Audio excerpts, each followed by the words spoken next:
This is London calling in the overseas service of the British Broadcasting Corporation.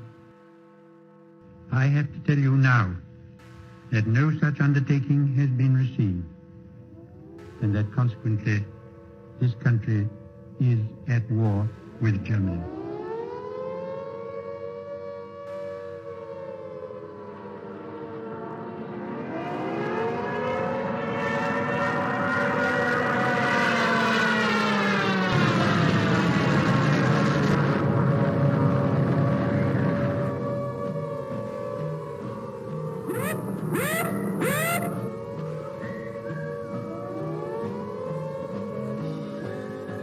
The pocket battleship Graf Spee, which has been for many weeks preying upon the trade of the South Atlantic, has met her doom. Mother dear, I'm writing you from somewhere in France, hoping this finds you well. We shall fight in France. We shall fight on the seas and oceans. We shall fight with growing confidence and growing strength in the air. We shall never surrender. Hang up the washing on the sea green line, 'cause the washing day is here. Whether the weather may be where or fine, we'll just love along. Das Oberkommando der Wehrmacht gibt bekannt. Ein im Atlantik operierender deutscher Flottenverband unter Führung des Flottenchefs Admiral Lütjen im Seegebiet um Island auf schwere englische Seestreitkräfte. Das Schlachtschiff Bismarck hat hierbei einen englischen Schlachtkreuzer, wahrscheinlich Hood, vernichtet.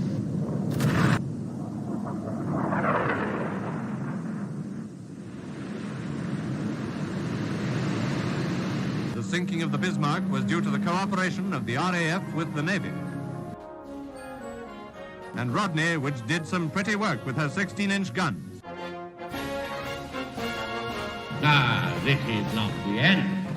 It is not even the beginning of the end.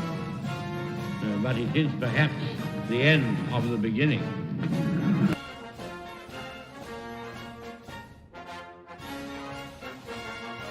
But the Japanese High Command had declared that a state of war existed with Great Britain and the United States.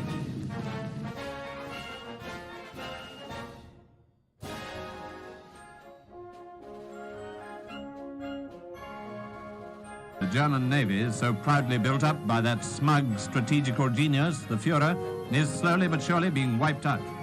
Now the Scharnhorst, the 26,000-ton battleship, has gone to the bottom, a not unusual result of action against the Royal Navy.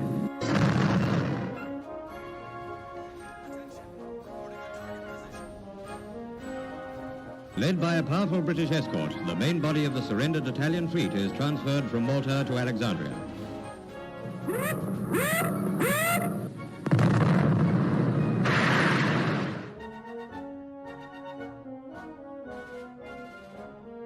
Signed the act of unconditional surrender of all German land, sea, and air forces in Europe to the Allied Expeditionary Force.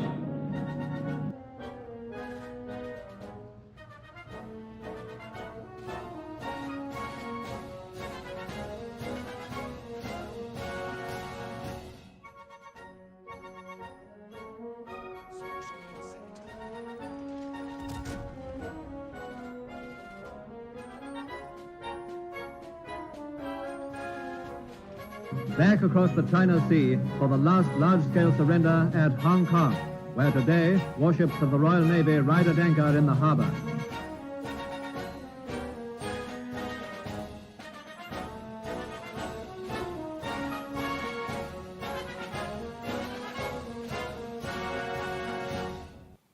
Well, hello and welcome back to the port. I'm the Gadjah Mada, and this is the typical Friday night live stream where we cover World Warships Legends.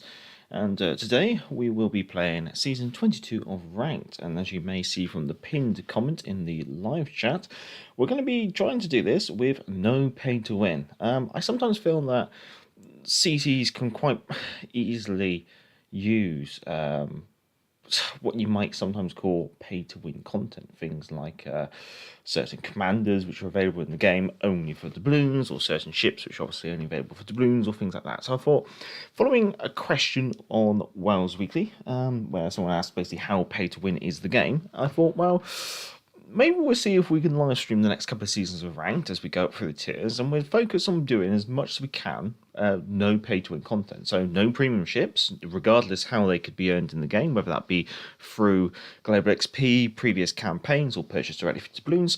But also, we won't be using any commanders which have to be purchased for doubloons, and we won't be using any inspirations which have to come from commanders, obviously purchased for doubloons. So that way, we're almost doing what we can from what's available in the game. Furthermore, we won't be using any early access. The reason being is obviously with the limited number of containers which are available for players who don't obviously purchase the campaigns for that, the chances are they're not going to be getting any of the early access ships. So we're going to focus on that non-pay-to-win content, I guess, or non-purchasable content, I guess you could say, the tech tree stuff. Furthermore, I'm going to be rotating between the 3 classes of ship. So the first 5 stars have to be wins in battleships, the next 5 stars have to be wins in cruisers, and the last 5 stars have to be wins in destroyers. What I mean by that is the way this works out is there are 15 stars in order for us to progress. So the star that I have to gain to get from rank 9, 8, 7, and 1, 2, 3, 4, into basically halfway through rank 6, all those stars have to be battleship wins. If I get knocked back, then I have to obviously go back to playing battleships. Then we'll be doing cruisers, and then for the last 5 stars, we'll be playing destroyers in order to get into the final one. So, starting off, battleships, as you can see, we have, what we got, 37 tier 4 ships we could pick from. If we slim that down to battleships, including premiums, we've got 12. If we take all of the premiums out and just leave it to the tech tree ships, that takes us down to 8 ships. So straight away you can kind of see the limited amount of content we've got. Now I have decided to review, go through as many of these ships as I could. Now I am excluding the Cavora because she is early access, and I think out of most of these ships, I'm kind of feeling like I might end up settling the Pyotr Velikiy. The reason being is she seems to have probably one of the better armor schemes for the tier. She's covered in a lot of very thick plating, which is going to make her very resistant to incoming shells, I guess you could say, when angled. So I'm hoping that obviously might help, and also might obviously help with her survivability. Some of the others, I think, say, let's take a look at some of the American ones. You can see that initially a lot of their armor schemes are quite thin. As soon as we take the torpedo bulge away, I mean, we got a very thick lower armor belt, but the upper armor belt and such aren't really that thick, and so therefore we could be taking quite a lot of damage through the more thinly armored plated sections, I guess you could say. So that'll probably be your most survivable section. Citadel, nicely hidden. One thing I haven't checked on the Pyotr Velikiy is obviously a Citadel, so we'll obviously take a look at that. One thing you should always really do is get yourself familiar with your ship. Okay, so the Citadel is exposed, so obviously I really want to avoid kind of going broadside on, really. So I probably want to kind of avoid close quarters duels if I can. The Konig was an interesting one. She does have a lot of armour as well, and if the engagements do end up starting to come into a lot of close quarters engagements, that Citadel is going to be really hard to hit. In fact, that is very tempting to maybe think of it as a different way. So maybe we might look at doing the Konig if we're not having any success with the Pyotr Velikiy. But start with Pyotr Velikiy, commander-wise, going for Kedrov, inspired by Madden and Derelvi, so obviously all nice tech tree commanders, and so we'll just see how we go. We might mix things up, we might just stick with what we got, so we'll launch that. Hello Philip, well, good morning. Sean, DD Farragut, Koningsberg for cruiser. No, I wouldn't go for the Koningsberg for the cruiser. And Koning for the BB just for secondaries. Koning for BB, I think I'd put... I think there's 3 BBs that certainly look to be quite good choices. The Konig, the Pyotr Velikiy, and also the Cavora, but the Cavora is in early access, so I have discounted her, is the best way to put it. Now, let's see. Montecuccoli, okay. So we're loading up AP to start with. Let's see how this goes. In regards to cruisers, the cruiser, well, I'll be justifying it later on the stream, so I hope, fingers crossed, we do actually get through this in the stream. How you finished ranked? To Sean, and Sean says, no, just started today. Haven't lost at rank 6, but using the Farragut. But yeah, Farragut seems to be a good choice. So, based on the last season, the matchmaking seemed to have been incredibly mirrored. However, more recently, I think it's been a little bit less mirrored. Montecucci has aircraft up.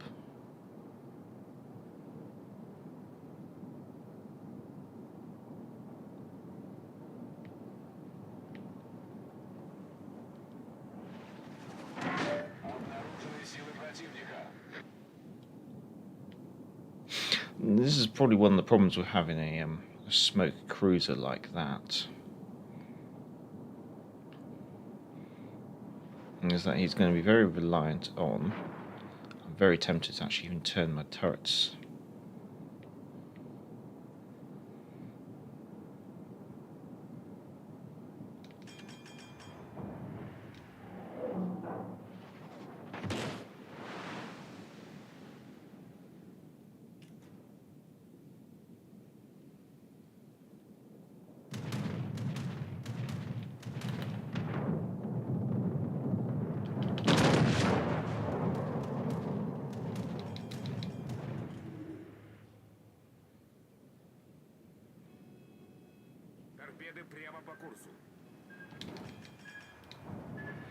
Yeah, I'm not too afraid about shooting into smoke.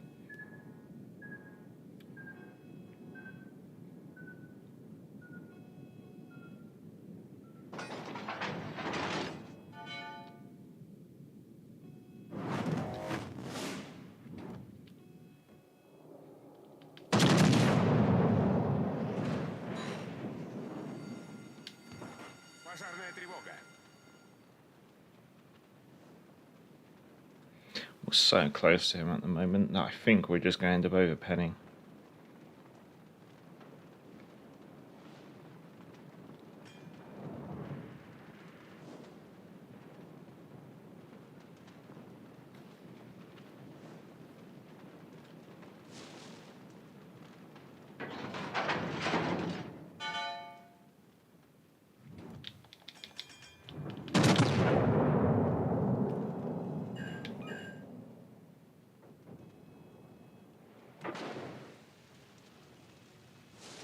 Two fires, but one of those fires is going to go out very soon.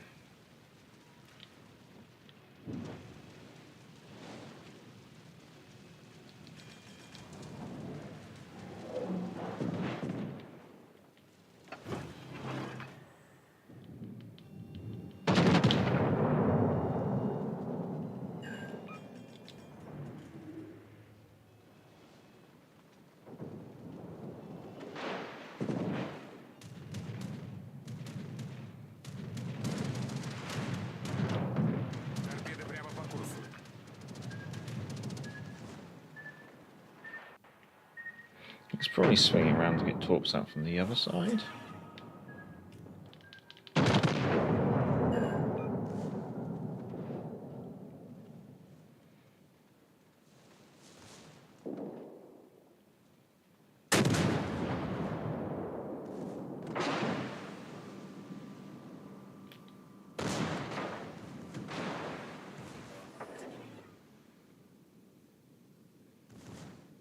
I should be alright just to mop this off then.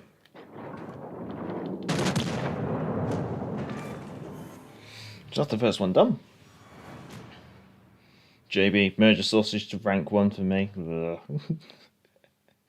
A good job you're being mashed against other classes. Yeah, sometimes. Hopefully it's happening more this season. Anyway, that's our first star in a battleship. So we're going to continue with the Pyotr Velikiy. Hello, pilot guy. Hello, hello, hello. Good to see you as always, sir. JB, hello.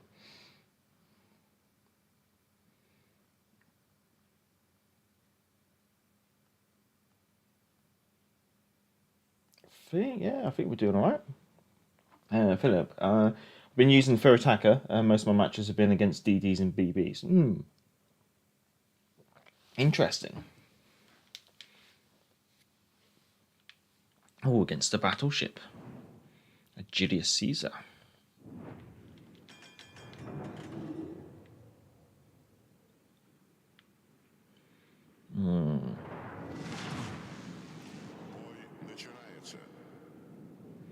Now, I can't recall the armor scheme of the Julius Caesar.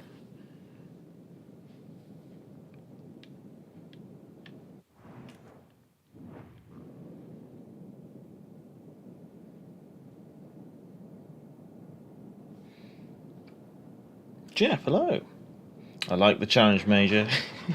Yeah, no pay to win. No only doubloons or GXP ships or anything like that. We're going to try our best with just the simple stuff that a normal person would have when they boot the game up, almost, after obviously doing the commands and stuff. Hello, Baz, as well. Major in the battleship, did you lose a bet? No.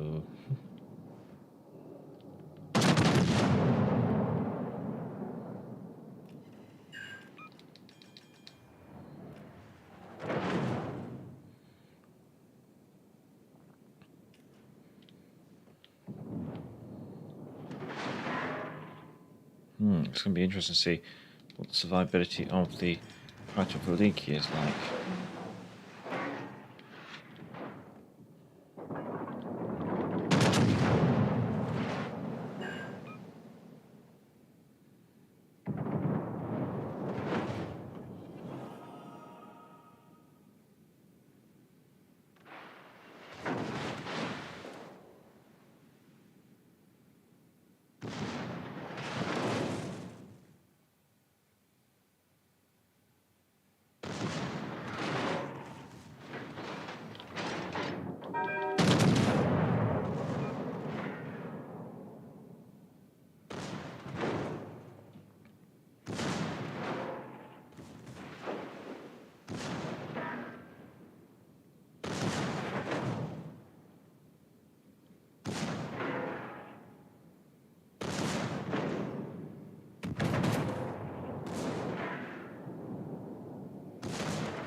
Ugh.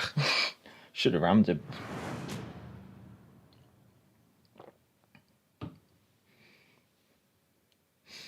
You can overmatch the Caesar's bow. Thank you. I'll remember that next time. That's the thing. I haven't really ever looked at the armor scheme of the Julius Caesar before. But many thanks. Randy, a normal person. I know. What's one of those? Hello, JB as well. Good to see you.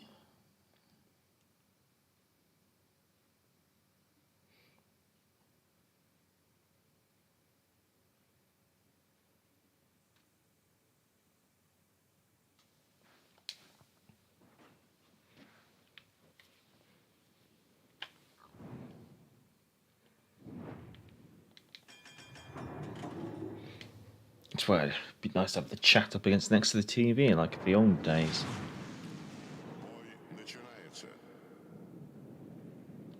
Koenig has good armor scheme too.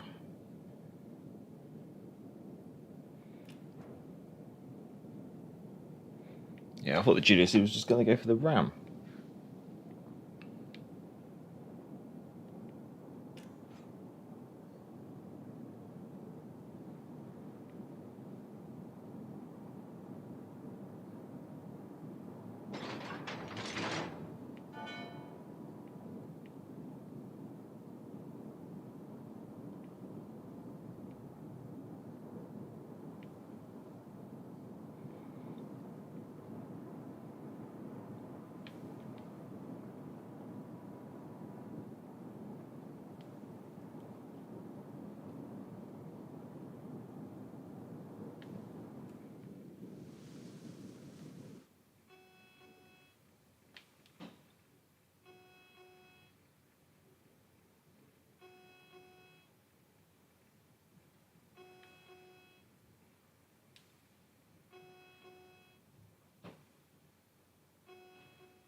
Forgot to put the music on, chaps.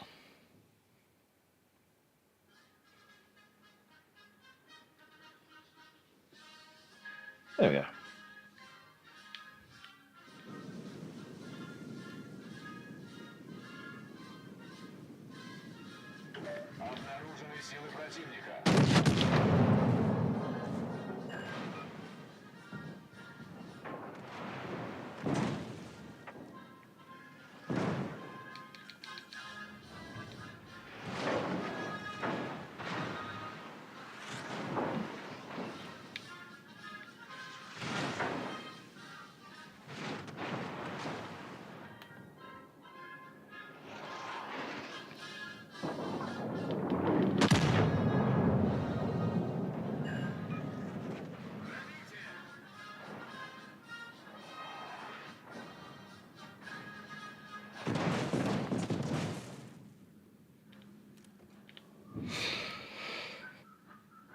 Well, we have an interesting decision.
Apparently I used the Collingswood to complete round. Fair enough.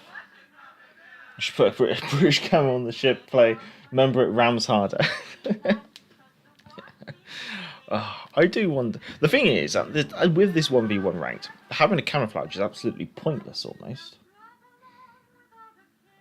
There's no need to drink while watching. Can't say it wouldn't hurt. The enjoyment though.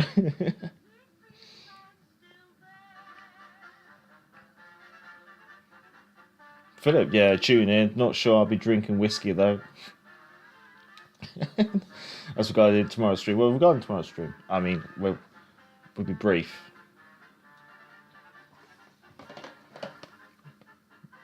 We got that one lined up. Highland 10-year-old. Up this time we're up against the Nevada.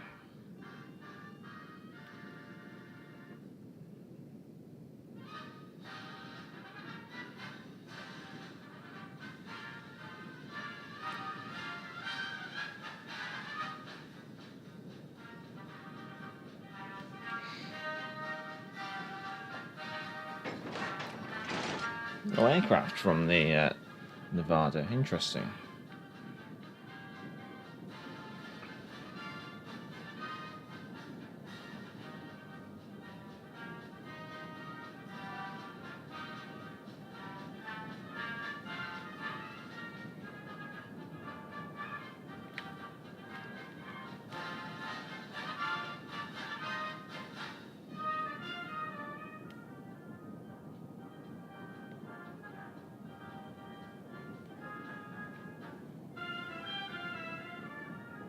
Hopefully a bit of rapid rudder might be alright.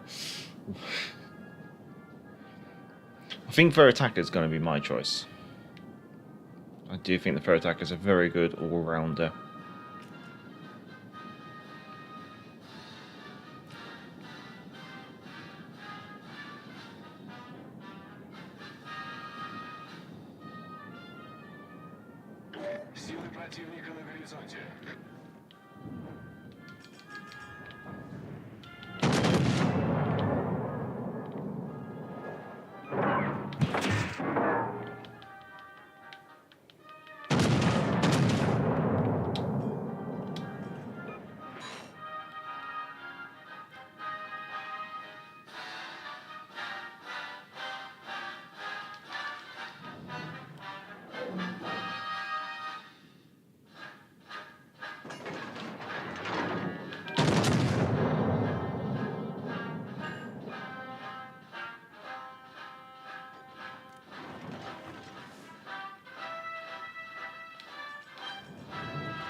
Башня главного калибра выведена из строя.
Damn, this battleship can battle tank.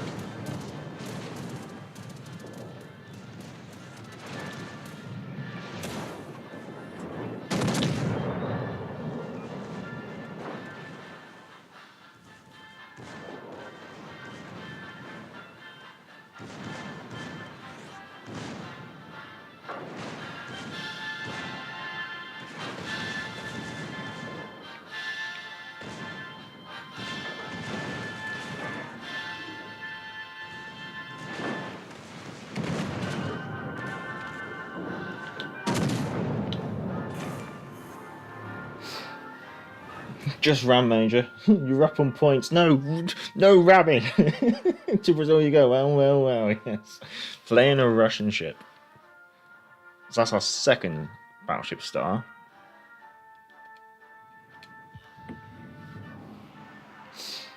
Oh, hello, Sax. Hello, Admiral Crib as well.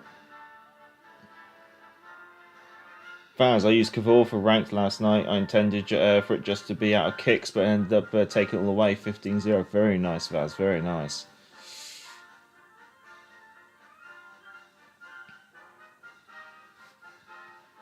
What is it with these BB players sailing broadside on? I don't know. It can't be helped.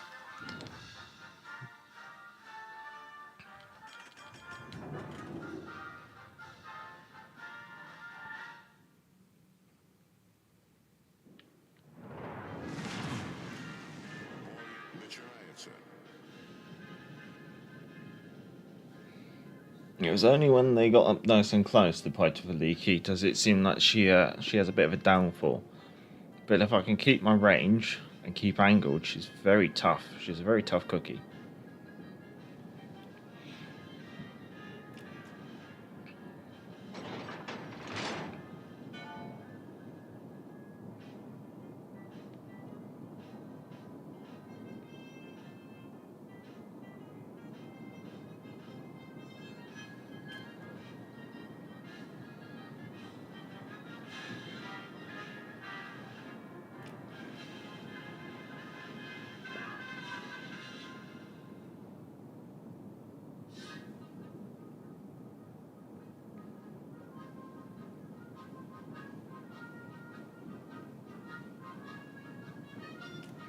got to make sure I don't, like, accidentally corner myself or something.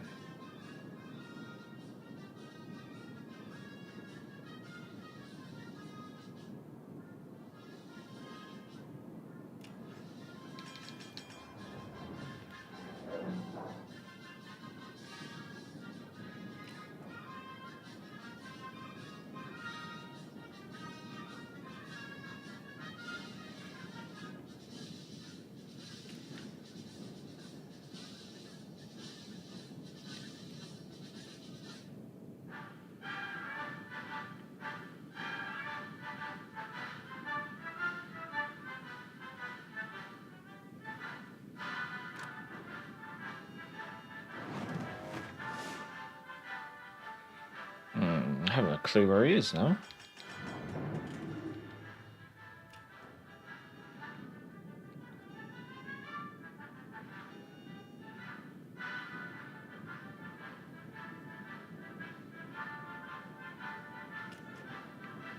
I think there's only one downside to Pyotr Velikiy. She doesn't have any ability to gather intelligence herself via spotter aircraft or catapult fighters.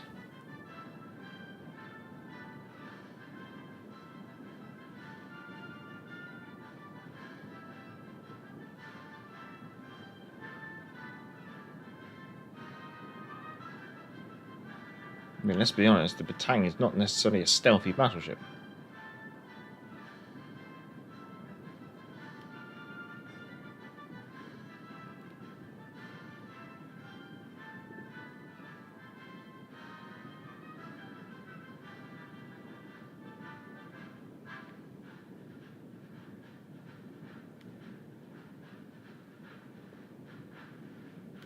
I think we're playing merry-go-round the Rosebush.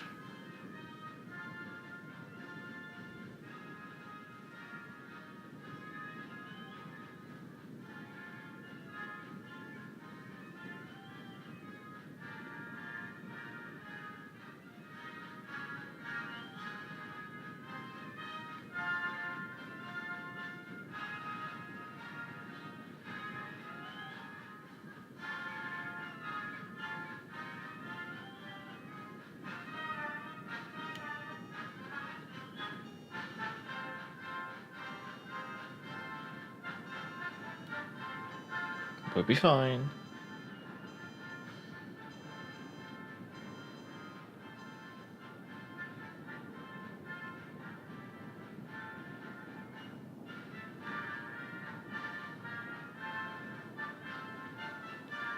Where is this French baguette?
No, not like this.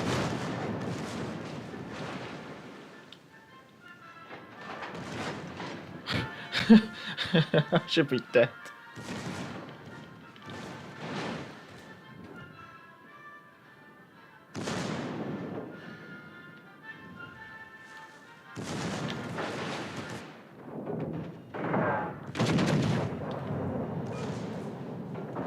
I think I over-aggressively, evasively manoeuvred around that one.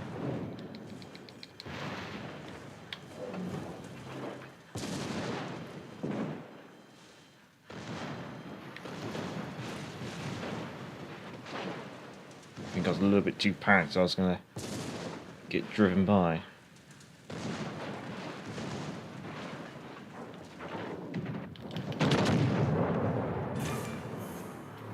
that was too risky.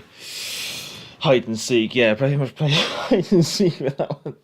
But I'd like to play BBs if I knew. It would be matched against one, but I'd probably get DDs. Yeah, generally, I found that the matchmaking was mostly mirrored.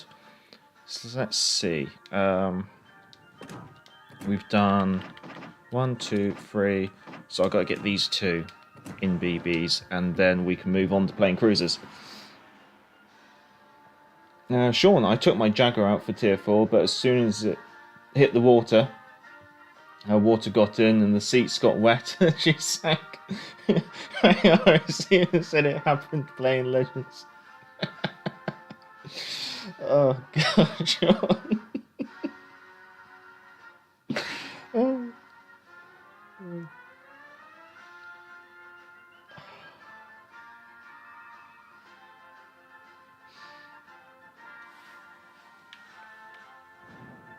Iron Duke. Okay. Sure.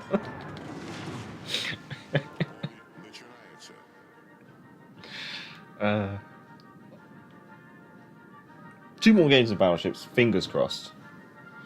Maybe 4, if things go bad.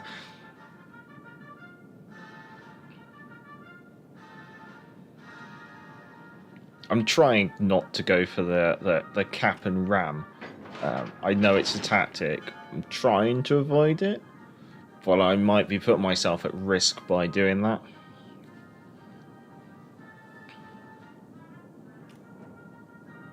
So far, we've played.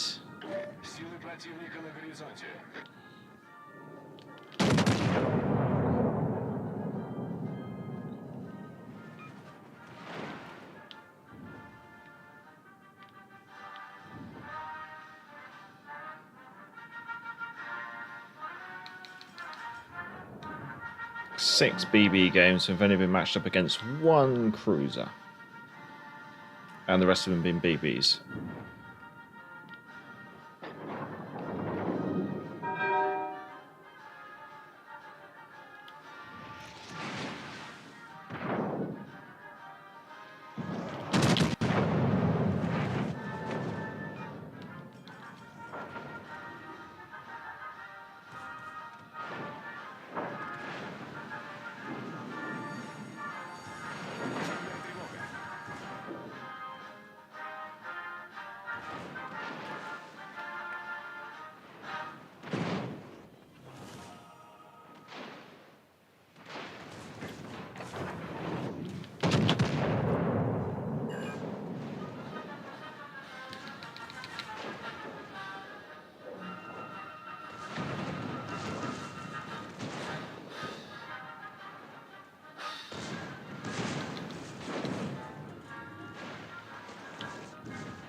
I think, is he oversaturated? That was 4 pens and none of them did any damage. That was rather cruel. I have to aim a bit further rear. I think I've only oversaturated his bow.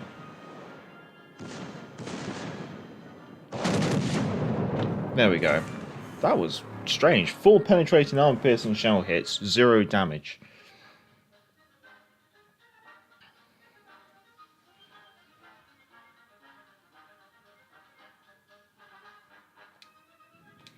One more. And then we'll be on to cruisers.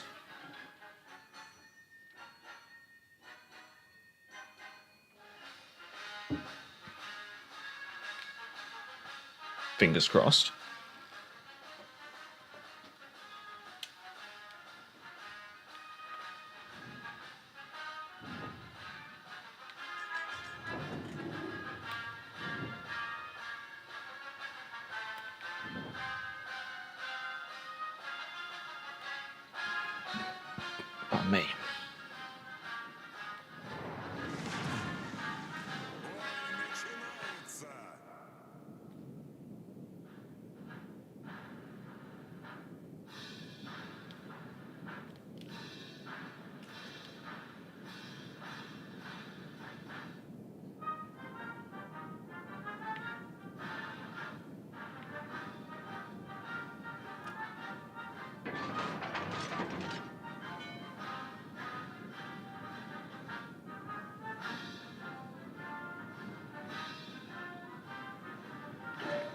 Противника на горизонте.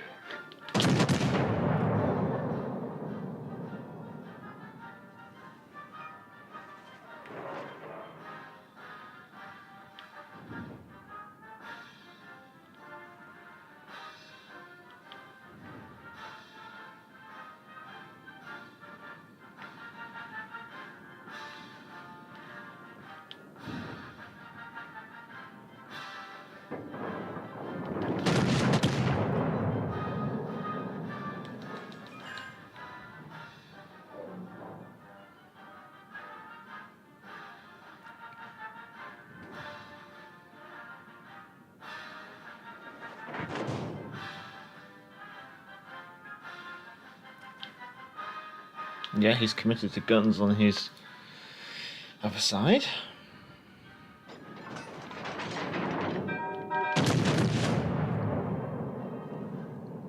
One pan, one ricochet.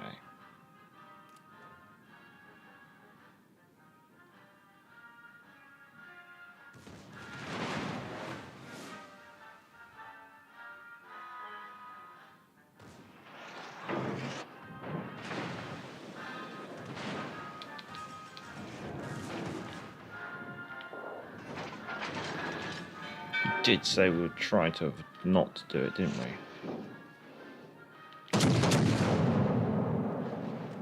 The thing is, I know that upper armour on the Oklahoma is actually a lot thinner.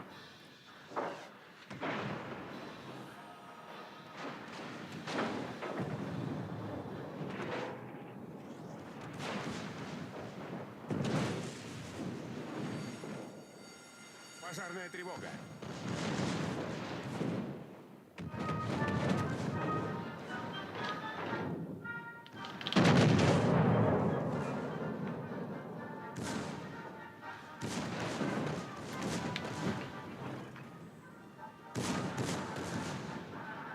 There you go. Baz wanted it. Hello, Jeff. Philip, less than half my games have been mirrored. Most must be New Zealand, Australian servers, or not enough people, and cruisers possibly. Great on matchmaking was a mix as well. With a cruiser, I get BBs 5 matches straight. Ooh, nasty. Right, that's the 5 no pay to win battleship games in the Pyotr, well, 5 stars in the Pyotr Velikiy. Using no kind of pay to win commanders or inspirations. So I focus mostly on reload. I thought just because it gives me a bit more help, I felt. Also a bit of a survivability build, I guess you say. And I kind of knew because the way ranked works, everyone's going to be getting close to each other. So when it comes to a legendary skill, you don't really want to have one which relies on you having a passive ability based on proximity to allies. So I thought running with scissors was quite a nice one, because obviously I'm always going to be very close to the enemy because the maps are very small. So I thought that was quite a nice way to just get more damage at my guns without really having to do anything. So that's why I went for the... And Pyotr Velikiy worked, only 1 loss. So now we're going on to cruisers, tech tree cruisers. So first of all, if we do all cruisers, I've got 13 to choose from. If I slim it down to just tech tree, that takes it down to 9. Now with cruisers, Vurutaka is probably one of the best all-rounders. She's got the strongest armor scheme for the tier, because her main belt most of her main belt can ricochet 14-inch AP. So it means if you end up coming up against battleships, she's probably one of the most survivable. Furthermore, she's got 8-inch guns, so that means you can pretty much overmatch the bow of every single cruiser, apart from the Ganova, as far as I'm aware. Commander-wise, I've gone for Yamato, inspired by Madam Moonbelly, so yeah, a bit of a reload build, but also got a bit of a fire build going on here, along with a bit of punch-through, bit of steering gears to help. You could maybe go for a bit more of an agility build using Mikowa, which is what I was tempted to do. I didn't really finish with this one. Again, it's just a pure agility build, really, and so with a bit of reload in there as well. Although I think if you're going to go for a bit of agility build, you'd probably keep Madden, because I know the turret traverse is quite poor. But if you're going pure agility / maneuverability build, you'd probably go with Muller as an inspiration. Where is the chap? There's the chap. So let's boost Madden.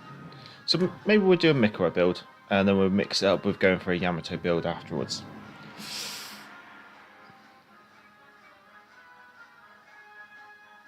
Ronald, hello. Use the Oklahoma.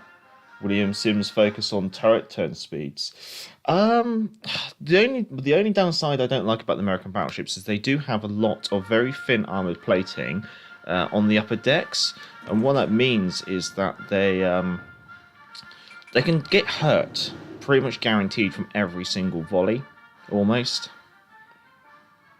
and they can really suffer from HE damage as well due to that thin armor. Oh well. HMS Furutaka, yes.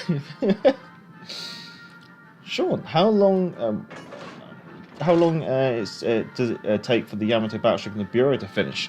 It depends on how many ships and commanders you have ranked up. I think there's a very old Reddit post which is out there, which the Sailing Robin did on Twitter, Reddit, I should say, which does cover the breakdown of the Bureau project. So it might be worth seeing if you can try and dig that one out. What was the enemy cruiser? An enemy Batin.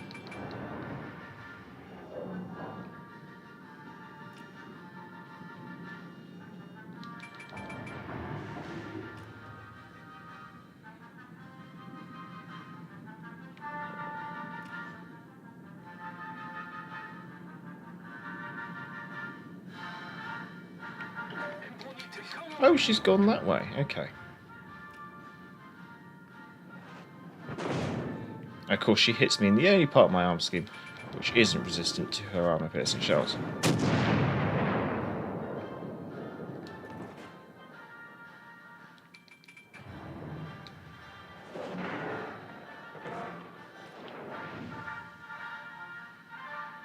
I was hoping she would stay a bit more bow on there, because the longer she keeps her ship, the more exposed her citadel is.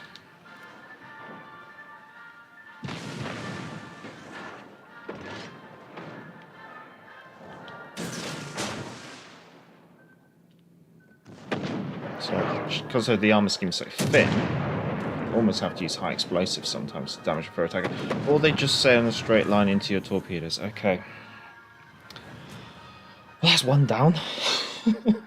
Hello, Andy. Hello. Set my reminder for whiskey and warships. Wait, office mode. Enhance, zoom. There we go. That's the whiskey for tomorrow. Highland Park, 10 years. I don't know what Vaz has got lined up. Jamming, no emerald. Hell no. We're going for the Furutaka, one of the best cruisers at Tier 4.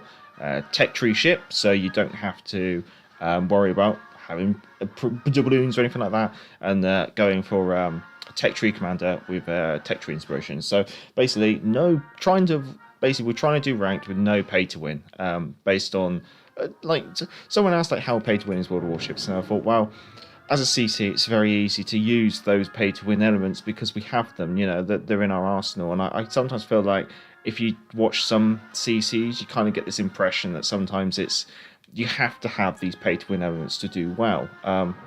So almost in response to just my thoughts on that kind of querying issue, I thought, you know what, let's play ranked. We'll do this like every Friday. We'll go up through the tiers and we'll go like naked game. Well, don't worry, we'll keep it PG, but you know what I mean, like the bare basics of the game, almost the stuff that every person has access to without having to pay for anything.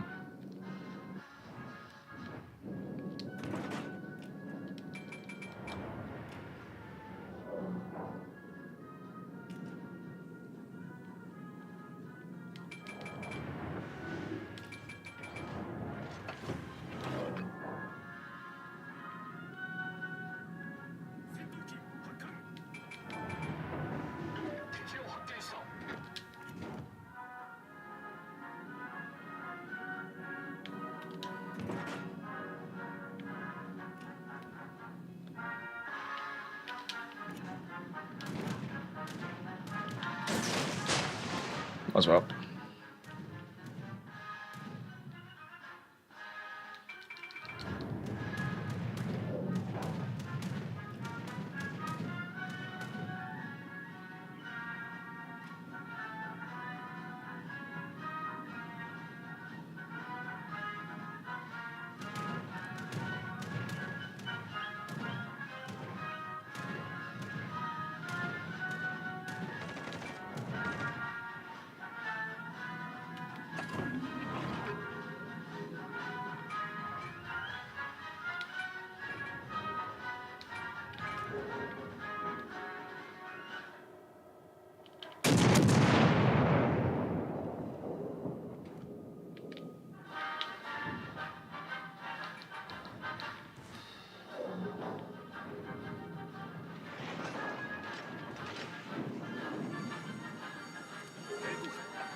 Just a little bit more, there we go.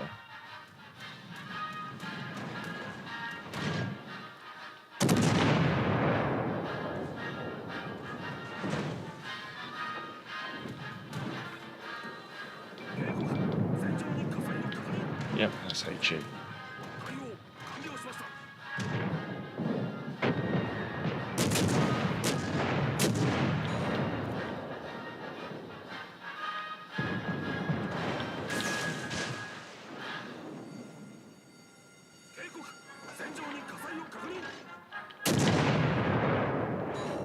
I wish the guns had a little bit better area.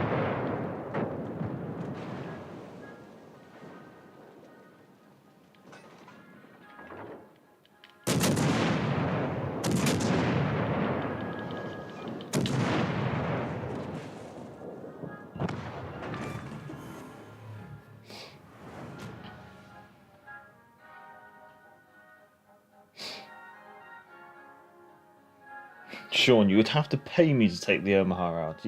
Same here. It's 2 down, 1 to go. Well, 3 more to go, really.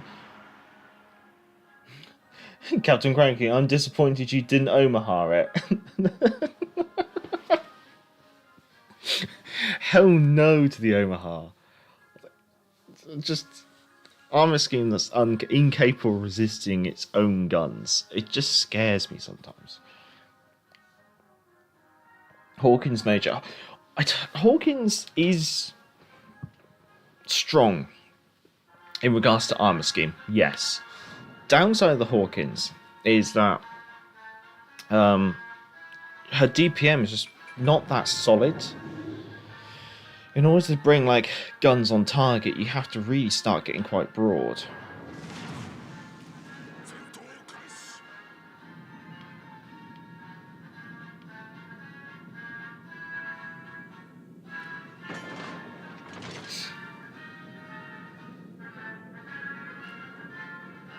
Jeff, wow, that is no, that's yeah. Same speed ahead was probably a bad. We should. Yeah, it's.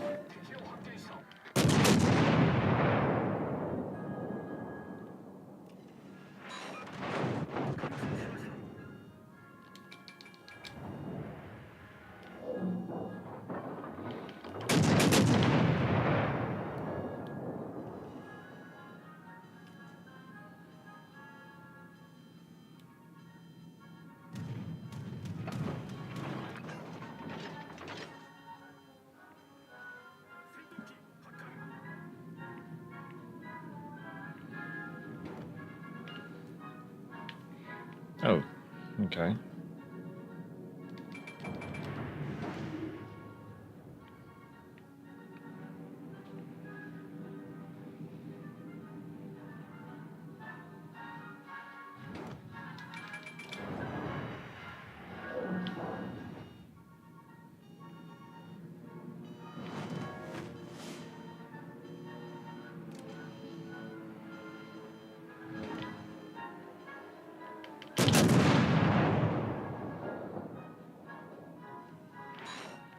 Okay, time for HE.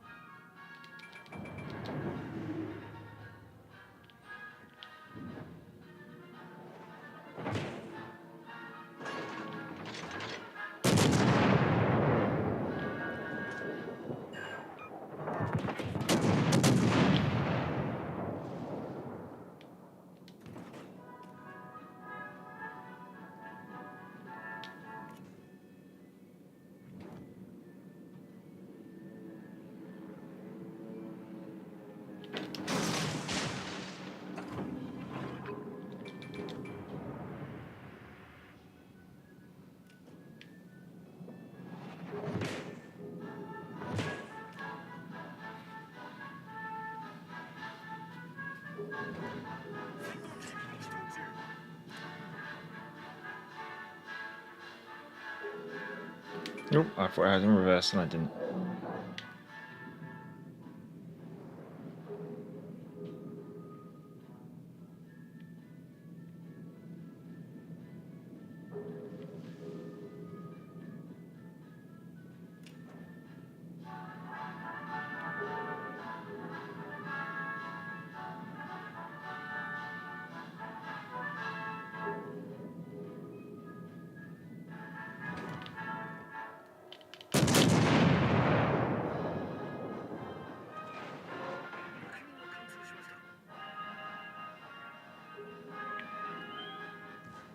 Remember, his rate of fire is faster than mine, so sometimes I'm probably just better off wait until he fires.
Hawkins to the spirit of the challenge. Oh, thing is, I do like the Furutaka very much, like very much. How much more have I got to do in the Furutaka?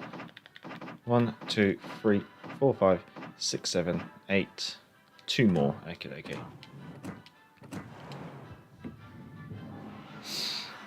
Now these long reload times on the Major Furutaka is painful for me. I get used to 5 seconds. My Stalin reloads in 12. I think the Furutaka's reloading is 11.7, and that is not with a reload build. No, I think she's 15 seconds without a reload. I think I can get it down to 11.7 with a reload build. Okay, this could be interesting. A DD. This is the first time I've ever seen a cruiser versus a DD match. Good evening, and there it was. Good evening. Just kidding, Major. I was supposed to try and showcase like how you can actually do all right in non-pay to win. And although Hawkins has a very good armor scheme, but the crux of the issue with her, I find, is just her gun arrangement. I just don't like it. Furutaka can get quite a lot of guns on target without sticking herself too broad.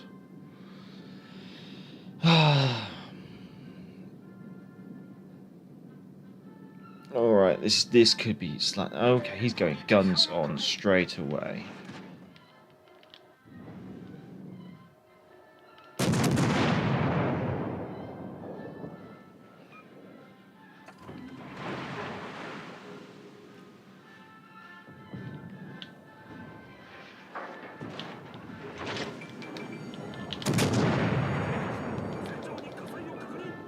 That's 2 launchers, which means all that's left on him is 1 launcher on his other side.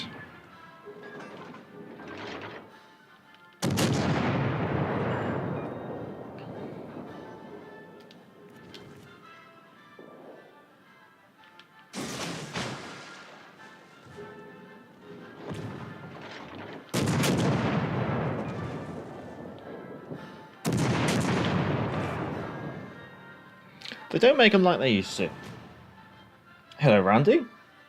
This is all inspired due to your comment, this no pay to win challenge from Wales Weekly.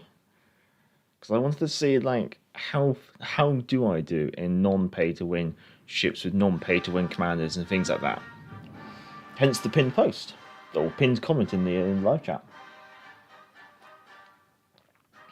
When did you start? An hour ago? Yeah, about an hour ago now it was.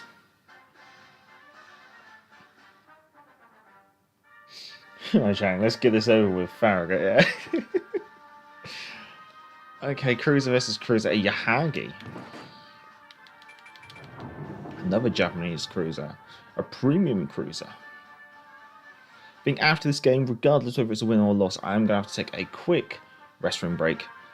So I will obviously put you in the back, be right back screen, and then we'll continue. And if we win, we'll be moving on to the destroyers.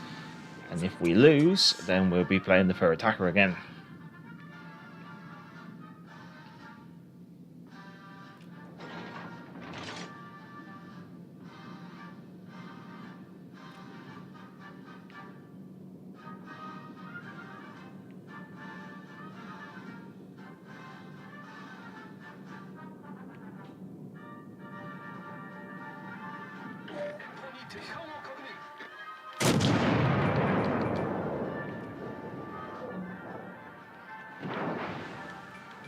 She's being a very agile little 6-inch gun cruiser, isn't she?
Right.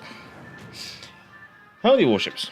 Right, that is battleships and cruisers done on this no pay to win ranked session. We'll be taking a quick short break, be right back, and then we'll be doing the last 5, fingers crossed, in destroyers. So be right back with you shortly. Right, Eisenhower time. Let's go get ourselves absolutely brutalised.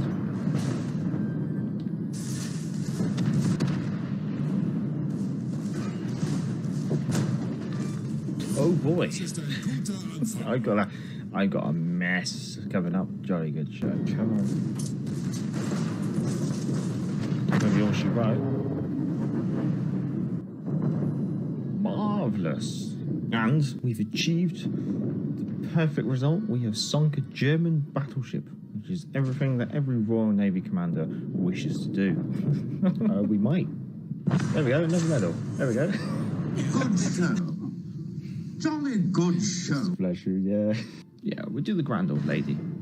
See if we can wrap up this wall spike now.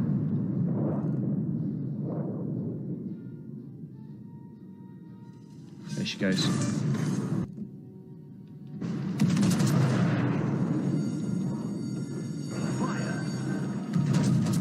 Thank you.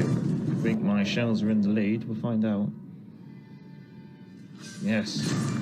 The reason why I went for the middle was that Oklahoma's really awkward. In combination with their Tennessee and Matsu, they had like a really horrible crossfire on us in that corner. So if I went for the middle, I can use the island against the Oklahoma, potentially push her into the middle, or at least maybe move over onto the other flank. The middle's always a really awkward place to spawn because you don't really want to charge forward because you'll get caught in a crossfire. At the same time, surrender in the middle can also be quite dangerous too. RNG, please favour us.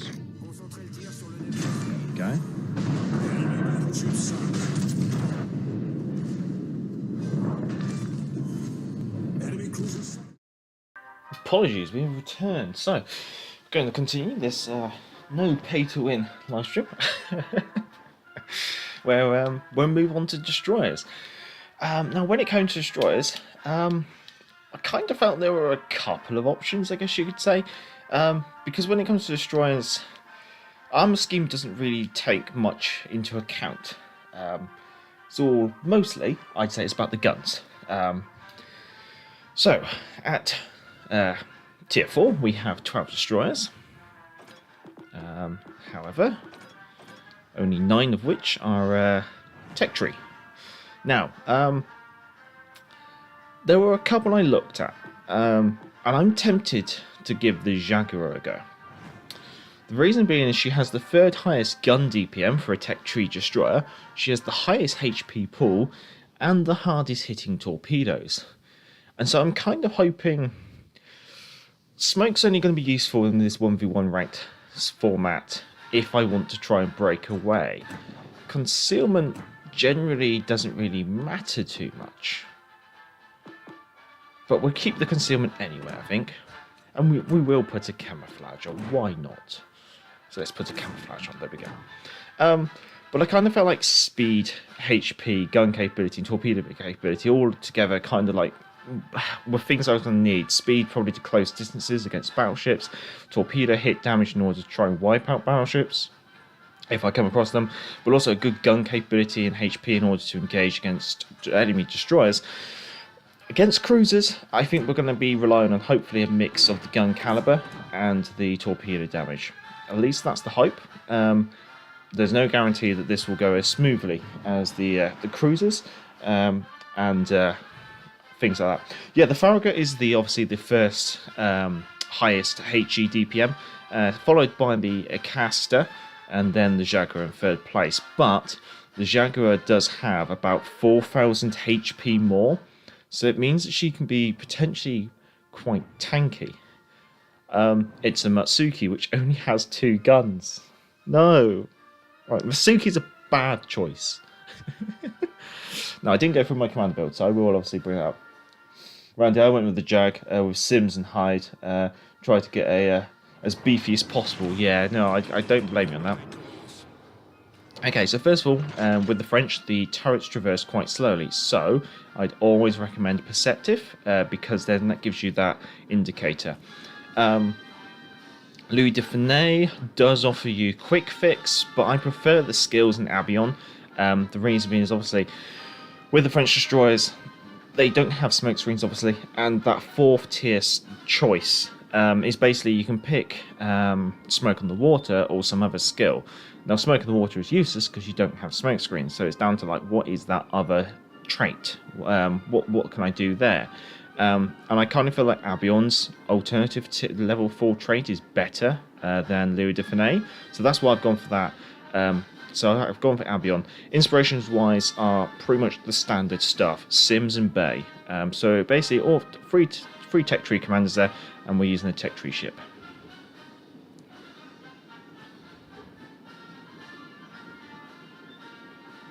Now, one trick, I'm not located. So I know that Matsuki doesn't really have an idea on where I am. Obviously, he can kind of tell from where I'm capping, and I just potatoed out the cap there. Classic. Let's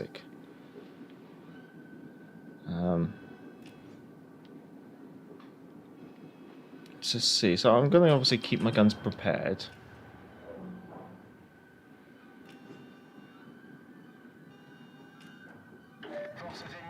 I actually have better detectability than the Matsuki.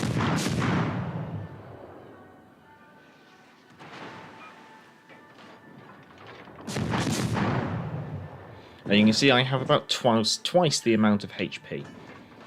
The way you can kind of tell that is basically every single bar of HP it counts for about 5,000-ish, like rounding up HP. And considering I have 4 bars and he's got 2 bars, you can assume that I've got nearly 20,000 HP, whereas he only has somewhere in the region of about 10.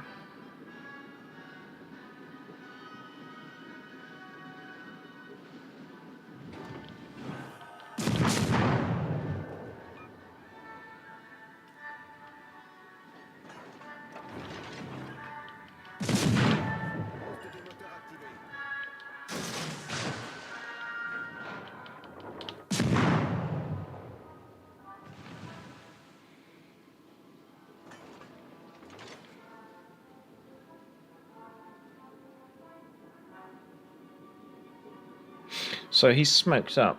So the guaranteed range of acquisition is about 2 kilometers.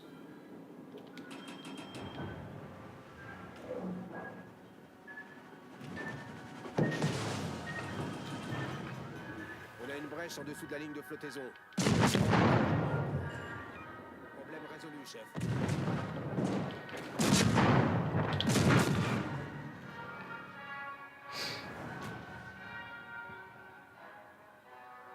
2 guns, but they're 406s. If Matsuki had 16-inch guns, it would snap her in half. Oh, Sean, I think the Matsuki is one sailor running up and down the ship reloading each gun one at a time. Oh, no, he might be a gunboat, Matsuki. That's very true. Randy, IGN, true believer over there. Matsuki, super hard made. Oh, sorry. As you correct yourself, yeah, Jeff. Shiroko is the premium tier. Tier 4 French destroyer. Okay, so we're up against the highest DPM capable destroyer at the tier. That's going to be interesting.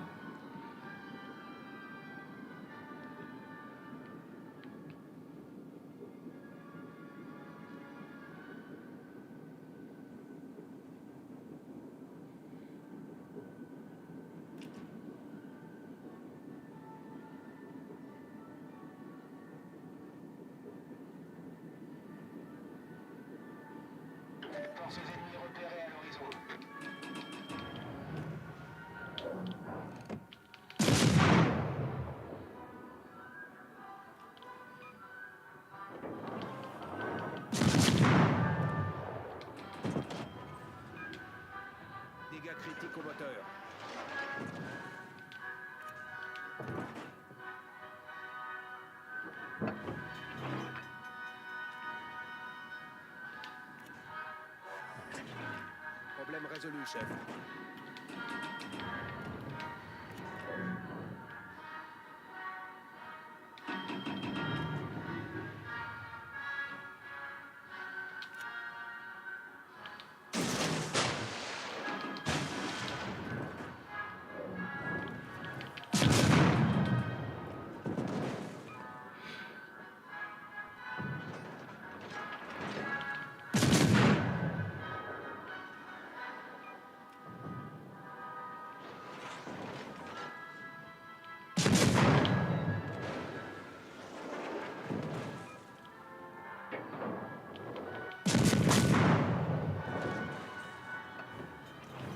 Critique au moteur.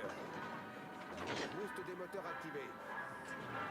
Problème résolu, chef.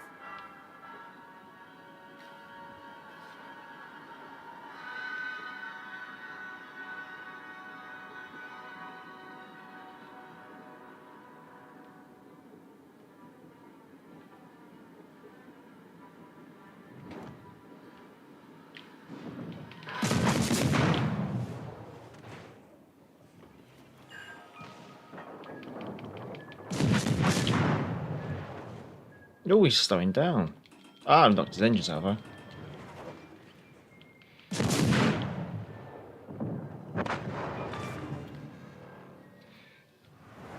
Jamming, hello!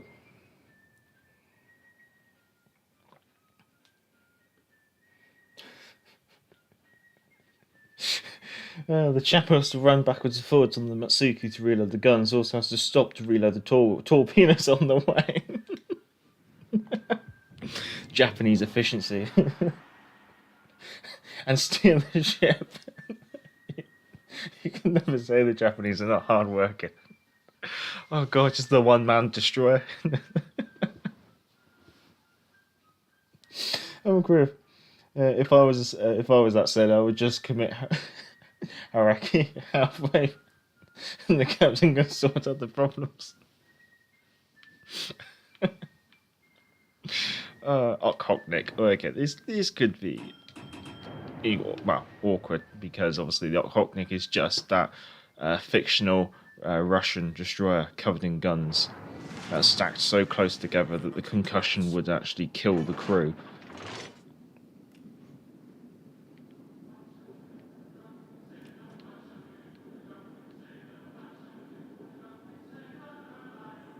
This will be interesting to see. Now, the only thing I got really remember the Okhotnik is she has really poor maneuverability, like worse than mine. So if I get a torpedo in her, I might wipe her out. He's using twist and track, so he knows where I am, and I know where he is.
We don't seem doing too badly in the Jaguar. Would I recommend the Jaguar for other seasons of ranked? Hell no, because you'd be very reliant on supporting your team. But for 1v1, you can kind of take advantage that you don't have anyone spotting. You're not spotting for anyone. It's all about your capability versus their capability, and therefore you don't really need to worry too much about, say, babysitting for your team and getting the cap, Ooh, Marblehead.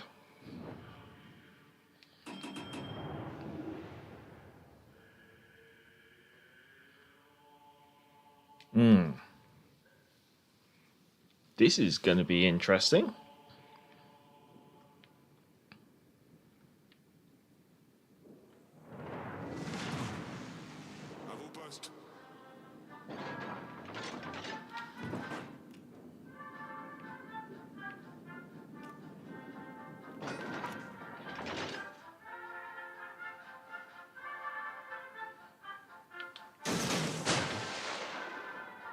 Okay, we'll hold on to one set for now.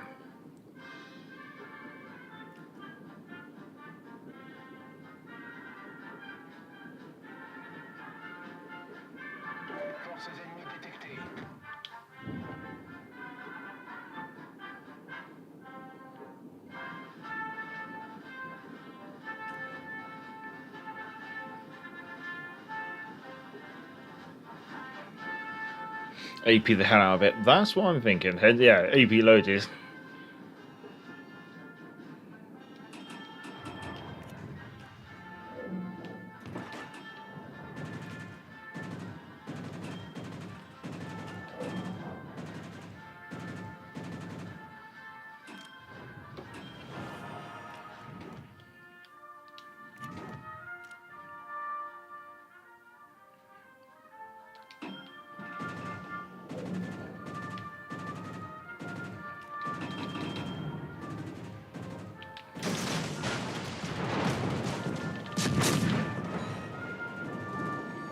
Each one of those torpedoes does 18,000 damage.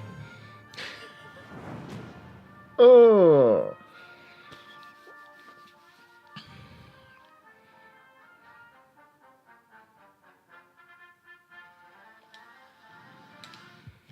Don't try to rush. This is why I took the Jaguar, because she's got that, like, each torpedo does 18k damage. So that means each volley of torpedoes, if you make them hit, that's about... What's that? That's 58, about 56,000 damage. Even with like a really good torpedo reduction, it's still gonna hurt. Yeah, what Kriv said. Yeah, AP loaded.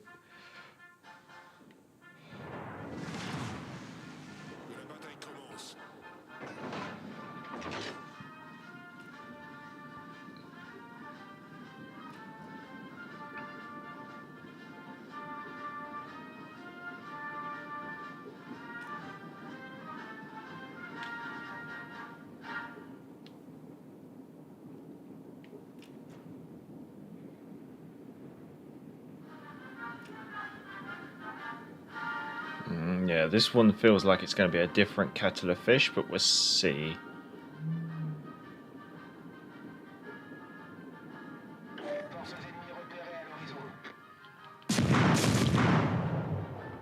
I'll lead a bit more.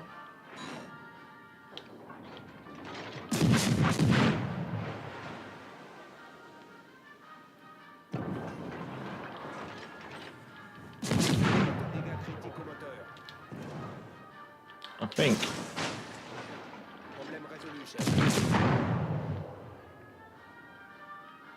Oh, there's an island.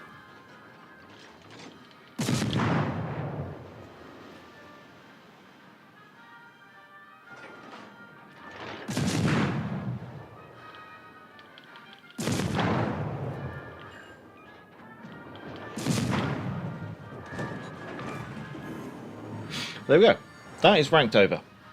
5 over pens of AP. Yeah, that's how thin the Marblehead is. So that is ranked over and done with in 1 hour and 20 minutes. 5 battleship games with tech-free battleships and tech-free battleship commanders. 5 cruiser games. Well, 5 stars in the battleship, 5 stars in a cruiser, 5 stars in a destroyer. One thing I didn't show you was obviously the commander build I had in the Jaguar. So there you go. So all tech tree stuff. No premiums for commanders. No doubloons required to achieve what I achieved during this live stream. Nothing that a player who could just grind the game could do. So I hope you enjoyed that. What did we do? That's a 94% win rate in this season with 17 battles, only 1 loss, and that was in the Pyotr Velikiy, which probably means that the Pyotr Velikiy is probably the weaker choice. We'll just open all these in the batch. There we go, just guff as always. But that's probably not the reason why we're playing ranked. Oh well, hope you chaps did enjoy ranked, I should say, and obviously enjoyed the no pay to win challenge. Feel free to give the stream a thumbs up, and for the next half an hour we will continue the stream as if it's normal.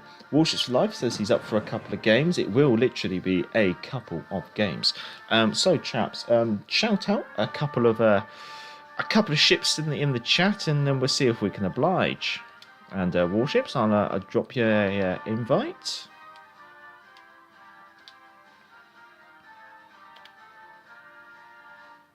There you are. Let's see, is there anyone else about? Many thanks, Philip. Well done, Major. You make it look easy. Oh, Eternal's about as well. Okay, we'll pick up Eternal.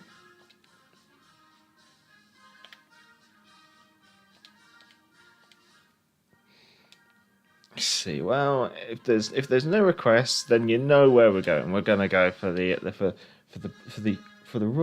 British flag. That's gonna be the first one. Let's see. What'll be a nice bit of fun maybe to play for a change. Hawkins, go on, Hawkins time. Let's do the Hawkins. Oh, why the hell am I putting a credit booster on that? Hell no. There we go. Let's do a bit of tier 4, and that also means we can crack out the rum. So pip, cheers, chaps. Look after yourselves. Stay safe, stay well. Hope you're all having a good weekend. Ship Smasher, go on then. We'll do the Ship Smasher after this. Julius Caesar, the only ship that killed me in the entirety of ranked, which ironically was a premium ship. Does that mean it's pay to win?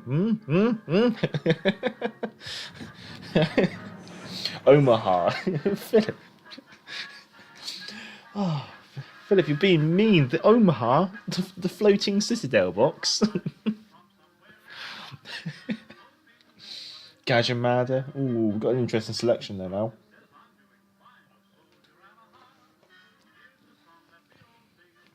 Maybe we might stretch the stream out a little bit longer.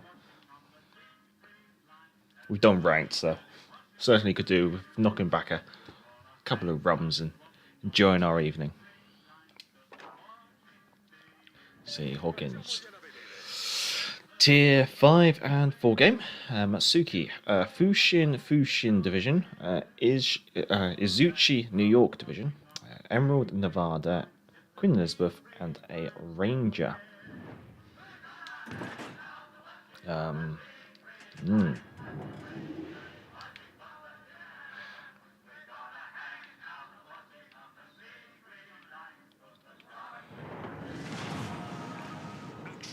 Yeah, so the Hawkins has smaller caliber the guns than the Furutaka, but she's got 7 of them, but she can only bring 6 to a broadside.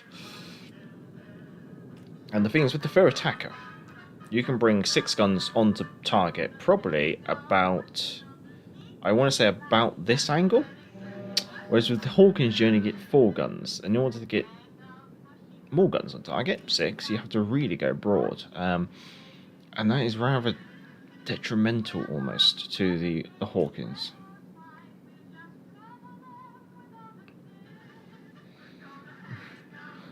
Rowan Boats, fine combination. Well, tomorrow we do have Whiskey and Warships with me and Vaz Vegas doing a bit of a collaboration live stream. We haven't done one for a little while. I've got myself lined up a bottle of 10-year-old Highland Park Viking Scars single malt Scotch whiskey. So if you're expecting to watch some really good gameplay, if you want to watch a Brit and a Canadian slowly get worse as the alcohol numbs their their nervous system, then yeah, it's probably the place to be. As I find the Hawkins can hand out citadels, but takes plenty of them too. Yeah, I think it's more because of her broad stance. Like, she has some like good guns. They're just in such weird places. You can almost kind of understand why. Oh, I'm spotted, possibly by a DD. You can almost probably appreciate. Okay, yeah, it's an arcade game. It's not historically accurate, etc., etc. But you can probably appreciate that the Hawkins really was a second-rate ship.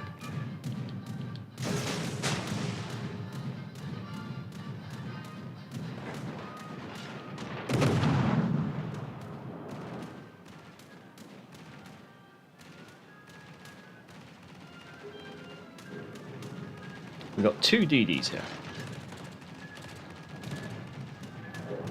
And I've only got 2 torpedoes aside, which is rather embarrassing. We've got the 2 fusions.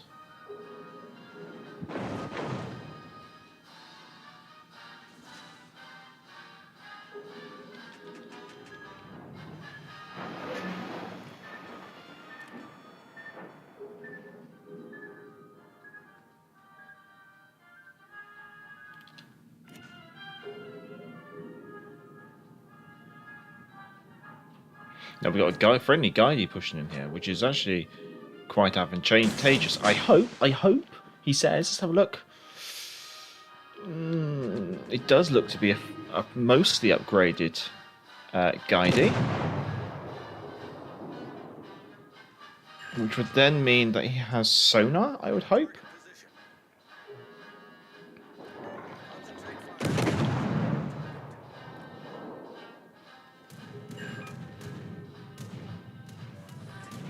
Our sonar is now gone for a kip, which is rather unfortunate. Enemy destroyer blown up.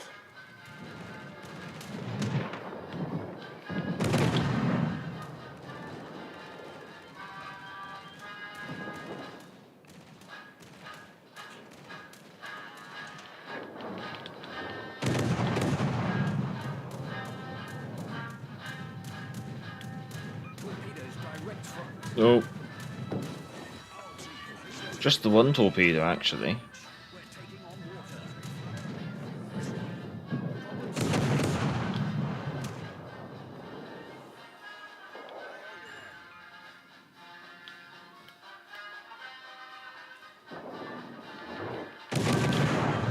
Just got a hunch he's going to turn. No, of course he doesn't turn.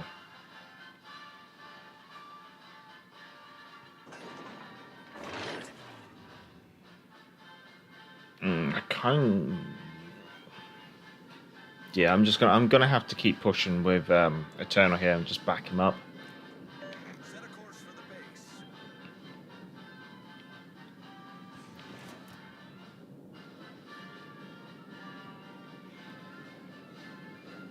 Now, we're pretty sure they said it was very early testing. Probably will nerf it first. Cost like 38, I should say. Any news teased months ago. Still no news as yet.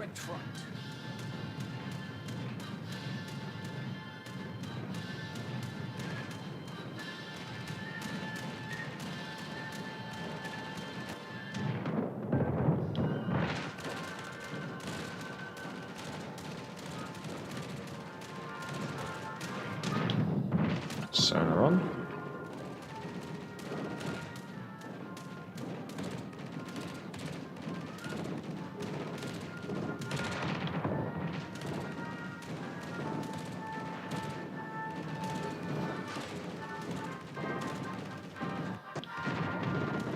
I think we're engaged to the Queen Elizabeth.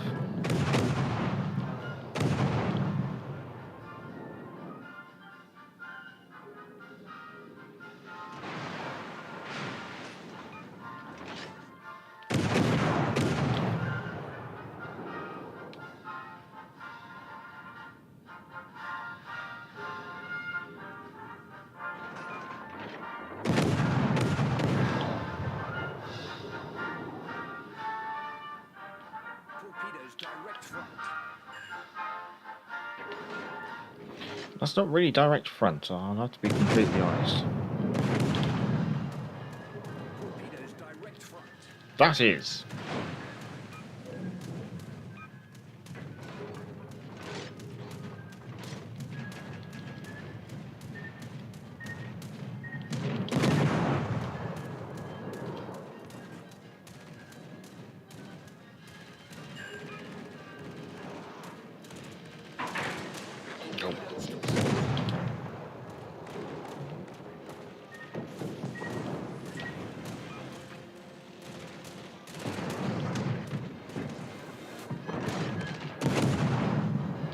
Believe it or not, this is an AA build.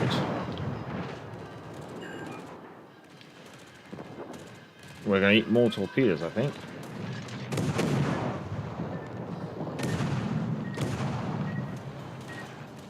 We've sprung a leak. We're filling up fast. Problem solved, sir.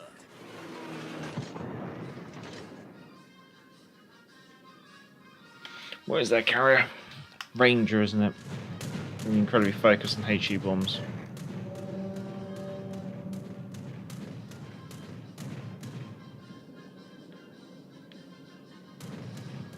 Victory is in sight.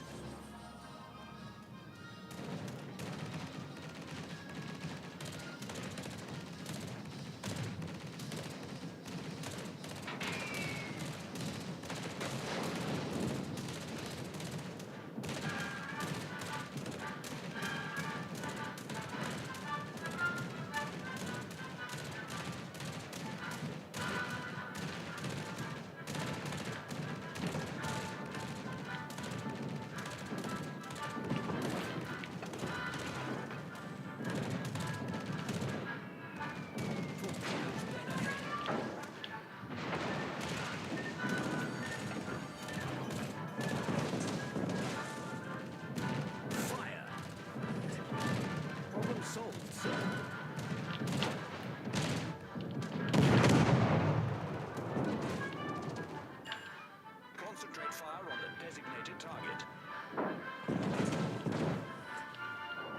Thank you. Victory is in sight. Operation Let's Try to Survive.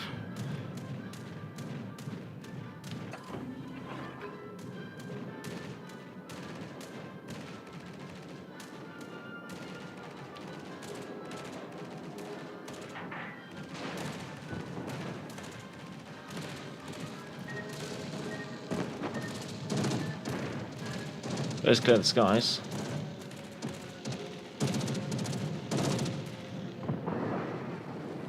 So hey, Hawkins isn't all that bad, I'd hope.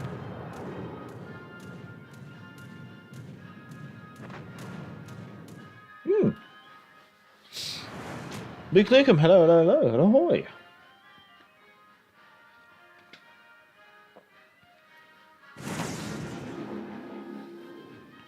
Yeah, this is the thing, like, Cossack 38. I just don't understand why she's not a tier 7. Like, just make her a tier 7 and give her a sonar. And just don't, please, just don't call it Cossack. Like, whatever you do, just don't call it Cossack. Call it Gurkha. Or something, like, call it another member of the tribal class. Like, just calling it Cossack just feels so lazy to me. Ship Smasher, wasn't it?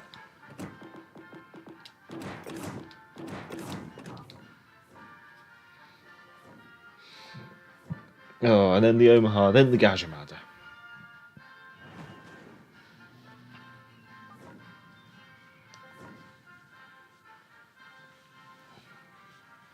Was that an AA build? Yes, yes. That's an AA build on the Hawkins. So I've got William Tennant on there, with like a full agility build, kind of like traits wise. Obviously taking no fly zone as the base trait, and then I've inspired using the Archipelago Blue Steel commander that does rudder shift and AA damage, and then also I think it's the Japanese carrier commander that does AA damage.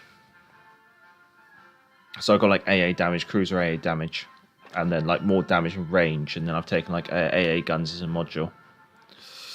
Fubuki in a division with Fiji, and then we have, so that's tier 5, it's 6, but it's a tier 6 and 7 game. They have Akatsuki, Kid, Eastern Dragon, New Orleans, Mainz in division with Gneisenhower, and Bismarck. So ironically, the 2 divisions on the enemy team are both what you would call failed divisions. I'd say the Gneisenhower's got lucky. The Fubuki's not, I wouldn't say, in a bad situation. Right, Eternal's in the Yukazi.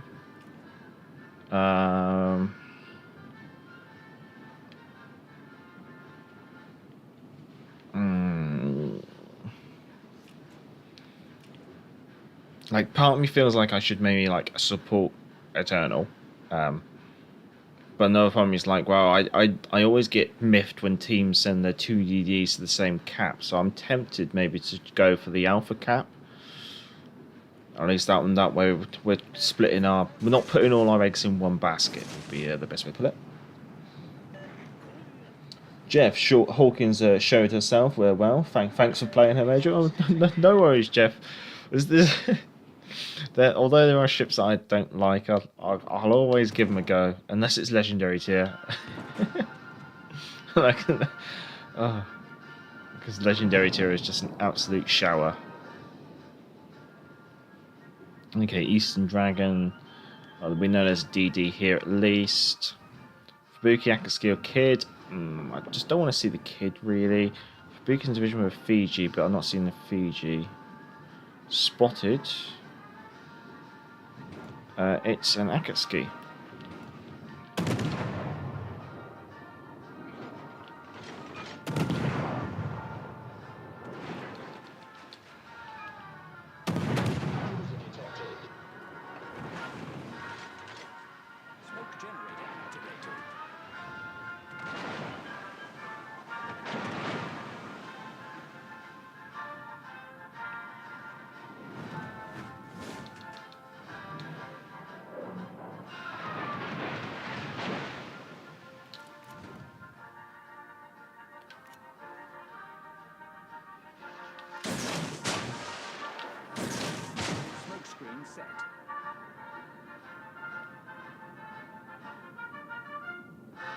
Unfortunately, I've got no sonar because the ship Smasha doesn't come with sonar.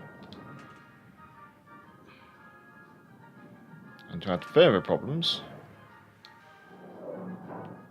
I don't think any of my friendly cruisers have radar.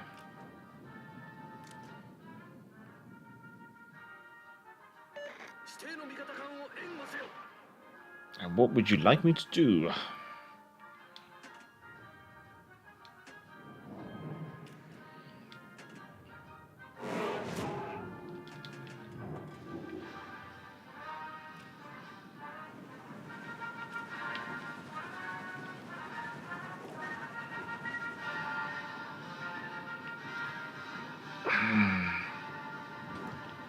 Oh, there's a Kid. Okay, well, this is pretty much done for then, isn't it?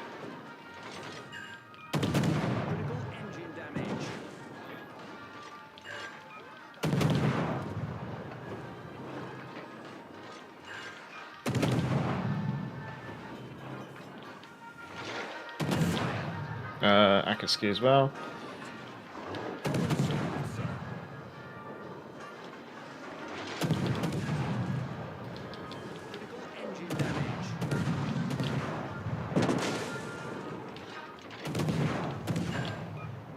Can our cruisers at least take out one of these destroyers before I die? Because I am just going to get absolutely pounded on.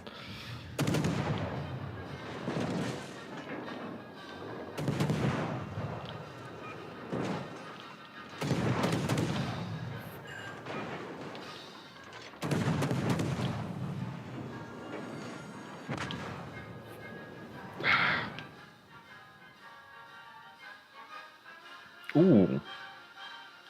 Ooh, I gotta see this.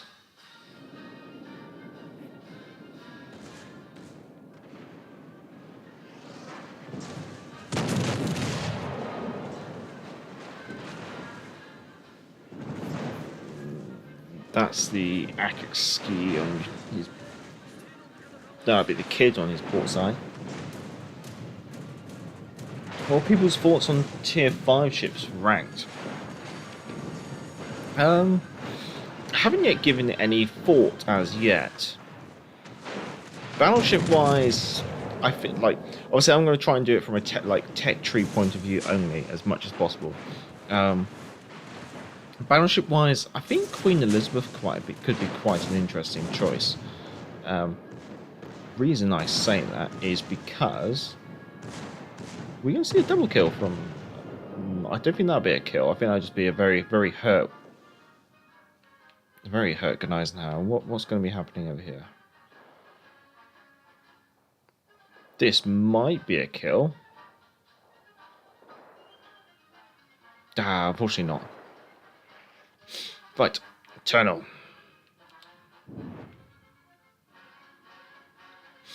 Yeah, so I think battleship-wise, Queen Elizabeth might be tempting. I think destroyer-wise, I might have to look into it a little bit more in regards to the DPMs and HPs. Regarding cruisers, I think Aoba or Trento could be very good choices. Brandon said the T61. That is a good choice, but it is a premium. This is the thing. Like I'm trying to think of it as like a no pay to win kind of point of view.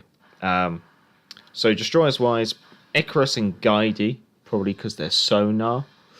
Probably, I think my choice might be the Icarus. Actually, yeah, I think Icarus might be a good choice for me. Smoke and sonar combo. Cruiser wise, probably the Aoba, and battleship wise, probably the Queen Elizabeth. Philip, Exeter for me, probably. Fair enough. What's life? Why does Azerlan Yukazi have Kagero torts, but the basically the premium Yukazi has a Udachi torps? Because they had to make them different. I don't know. Why do we need more Japanese destroyers? I don't know. I guess they had to deliver on certain premium ships, or like a number of premium ships, I suspect, with Yostar, and for some reason they chose Yukazi.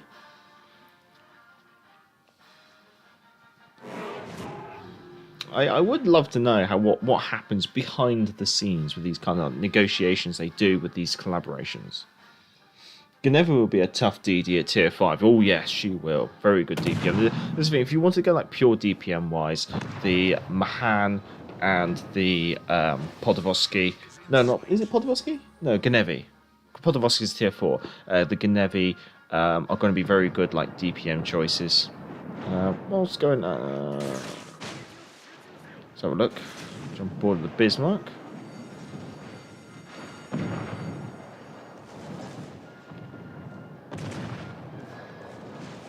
Now, Bismarck does not have torpedoes, but she has sonar, so she can see those torpedoes coming. Kid should fire them. Yeah, there they are. Kind of hoping there might be a bit more happening with the Bismarck secondaries, but as always, the bow is a bit of a blind spot when it comes to the secondaries.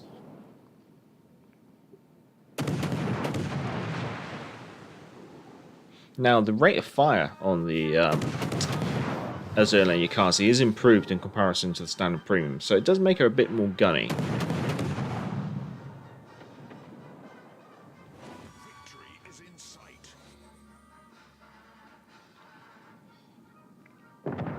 Exeter, I think for 1v1 ranked, for like normal season ranked, Exeter's a very strong choice.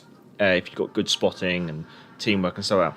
I think 1v1 ranked, I think the Exeter, the Leander, the London, they're all going to find themselves at a very large disadvantage because they can be overmatched by 8-inch AP pretty much all over. And being that the matchmaking is mostly mirrored, I'd say it's like somewhere between 50 to 70% mirrored, you will be coming up against cruisers. And there's a lot of like heavy 8-inch gun cruisers at the tier. So it means if you come up against those, they will be able to hurt you quite a lot. So that's just something to bear in mind with the Exeter.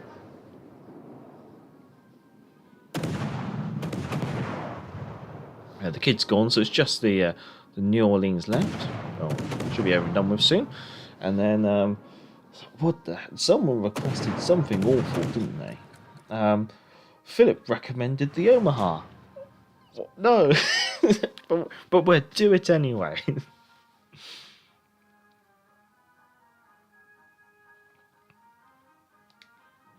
Righto.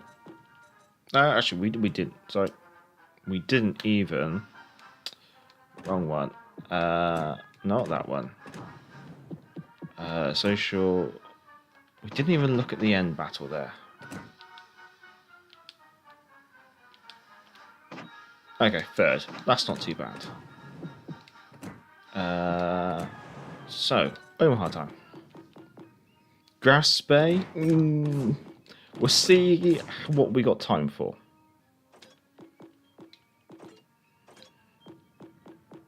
I think we got the Omaha, the Gadjah Mada, and then maybe we'll see the Grass Bay for sorry, this is not ship request, this is armor scheme. Grass Bay armor scheme is questionable at best. So the Oba has a better armor scheme. Philip, I was joking. No, you weren't. We're going in the Omaha. We're going to prove the Omaha's an amazing ship. And then it was, imagine bringing the Shinomi out. Oh, what's the point? Philip, you don't have to commit suicide in the Omaha. Yes, we do. This is my favourite one. Is some in other seasons of Ranked, I have heard that some CCs have recommended the Omaha, and I think to myself, why? Why are you deliberately trying to get the player base to play like poor cruisers so you can overmatch them all over? Right. So, thankfully, I'm very lucky. There's only 1, 2, 3, 4, 5, 6, 7 ships. No, 8 ships on the enemy team which can overmatch my armor scheme. Goody. Fingers crossed they don't know how to use AP. Because I'll be so dead if they do know how to use the AP.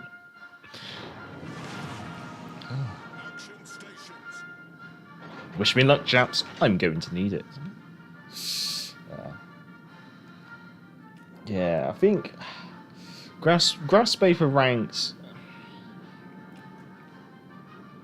I think considering the arm scheme is going to be not arm scheme, so the matchmaking is going to be mostly mirrored, Grass Bay could be an interesting choice because you'll be bringing the 11-inch guns. You'll be able to overmatch every single cruiser. The only downside I can see with the Grass Bay is like her armor scheme isn't the most amazing against battleships, but then again, there's not many that are at that tier, so fair enough. Furthermore, your DPM is quite low. So if you end up in a brawl against a DD, if you miss with your one launcher of torpedoes per side, you're going to be finding yourself in a bit of a pickle rather quickly.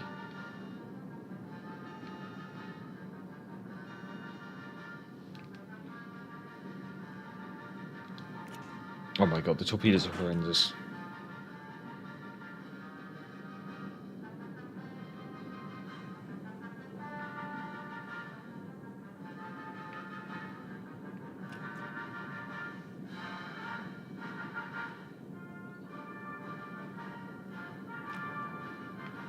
Oh no. It's an enemy batin. Oh no, this is the Karasher as well. Oh.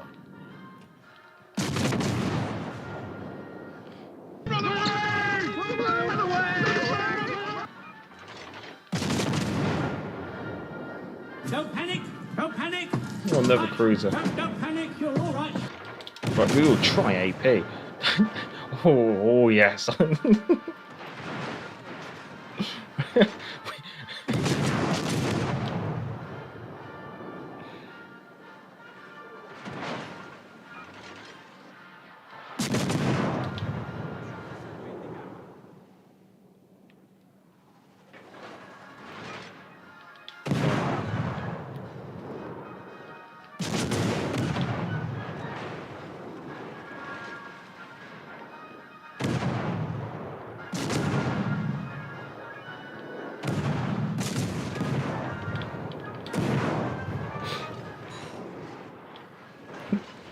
They're running away! We get to live, chaps!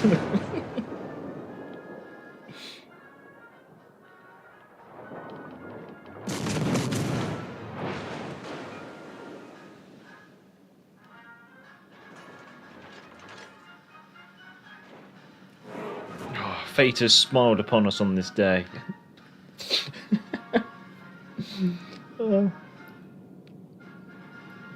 Graspe can't overmatch every cruiser. Should be able to overmatch every single cruiser through the bow. Some of the armor schemes, when angled, she won't be able to overmatch the main armored bow, but she'll be able to still overmatch the bow plating. So I mean, she'll still be able to touch the front of the citadel. Obviously, the Graspe has horrendous dispersion, so how much you can really rely upon your ability to pretty much have easy citadels against all cruisers is going to be another kettle of fish. Don't know, so this would be a real test of your ship handling skills, Major. Many thanks, Philip. Like it's going, hello. Philip, I mean your running away skills.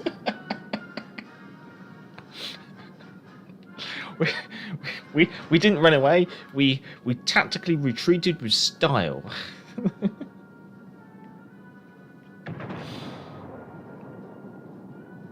Right. Let's see if we can close in again.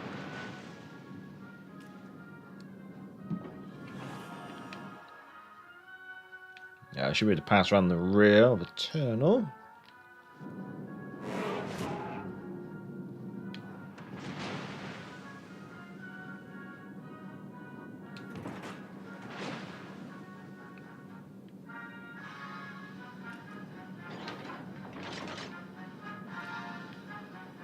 Might go secure the flank of our battleships against the destroyer.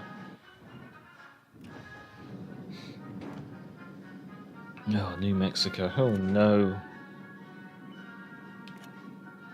Oh no. Such puny range torpedoes. We've got to try though.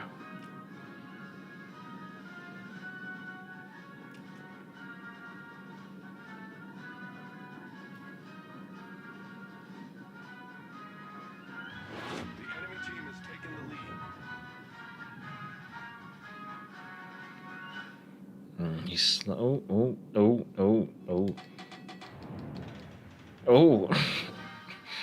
He's in range. Oh no.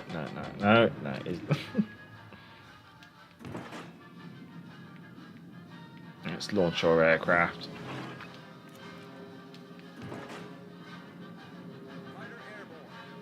Hopefully we can start getting some spotting maybe.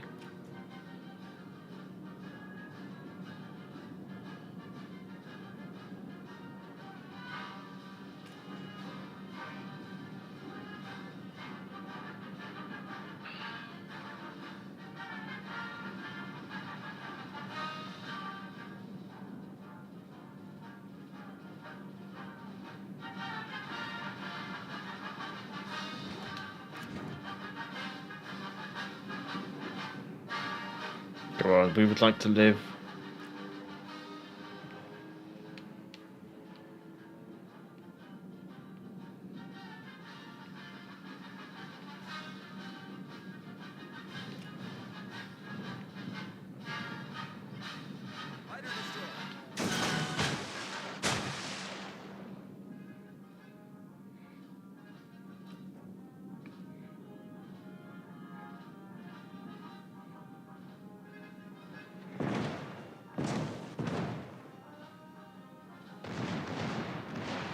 They should call it like Omaha, only the brave. Go on. Oh, no. My precious Omaha.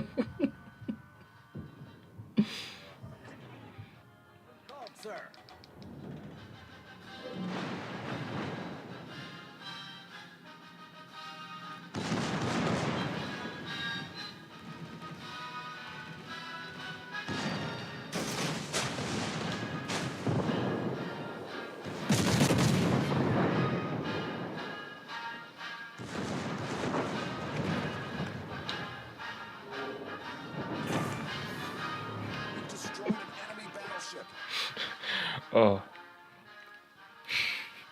We did something. Oh boy. I might jump on board of our other cruiser maybe. Let's see how this is going. Matsu could work in tier 5 ranked.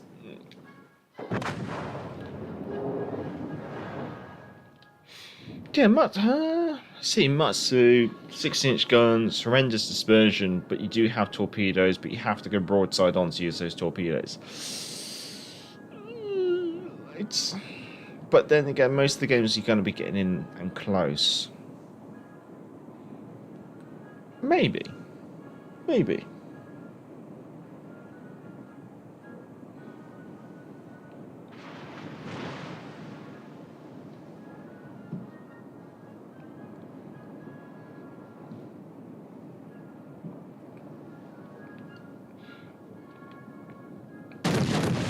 That's one thing that I miss from the old days is I used to be able, back in the old days, you used to be able to say pop on board to the aircraft, but you can't do that anymore. Ever since carriers, you can't pop on board with the catapult fighters and the spotter aircraft, which I think is a bit of a shame.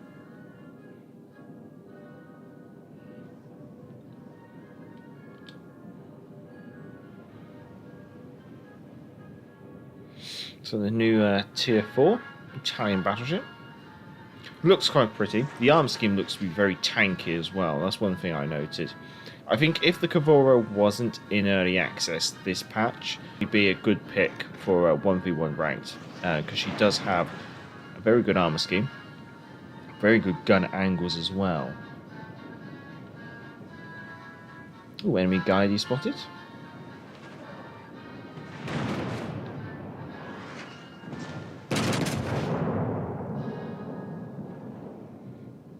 Both chaps having an AP loaded there. So it'll be probably Eternal who gets the next volley off.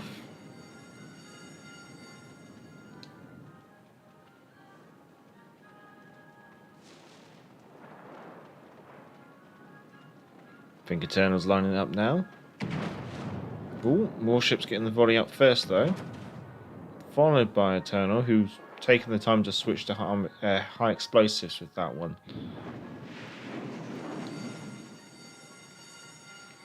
Coming into fire from potentially the cruiser, which appears to be the Aoba.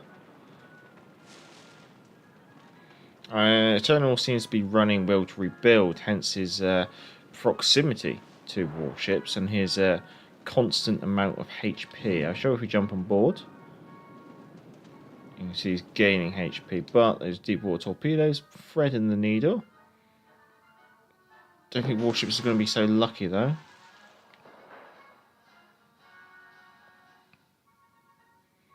Here comes the torpedoes from the Aoba.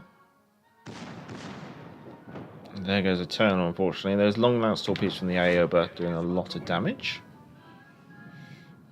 Up against the Pan-Asian DD. But also armor-piercing shells now coming in from the enemy battleship, which is the Nevada, which seems to be positioned a bit further along in Charlie. Also now there's no will to rebuild capability.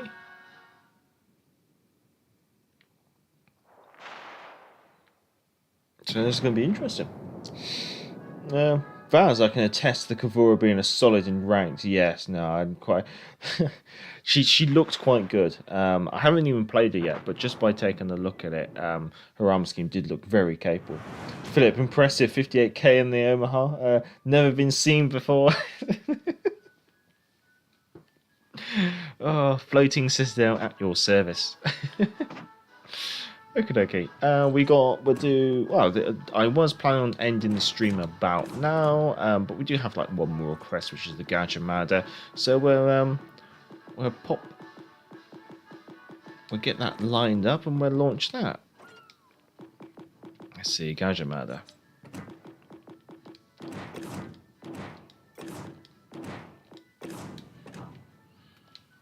Don't say I deliver on quality.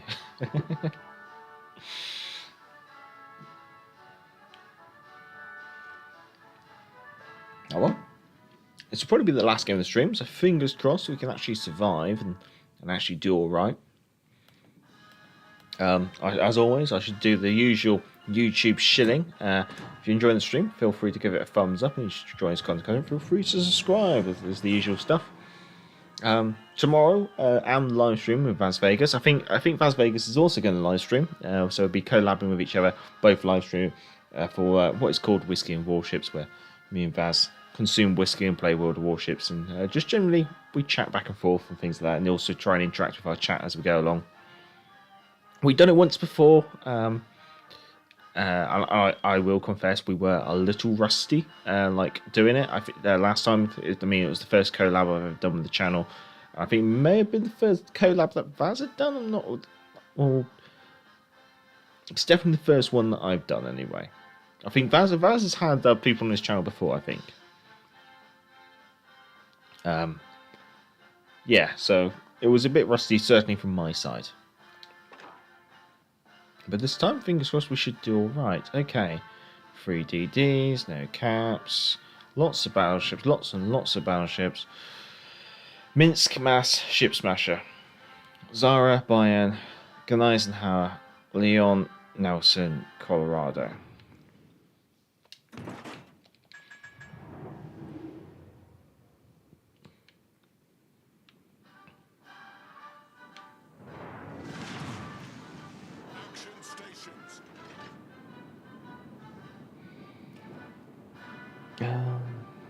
Don't know. I'll try to snipe the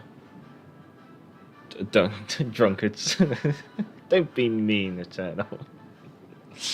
Sean, I think I'd rather take out an inflatable Omaha. Probably has more chance to bounce the shells. Probably more chance of being able to have the shells pass right through without doing any damage, probably.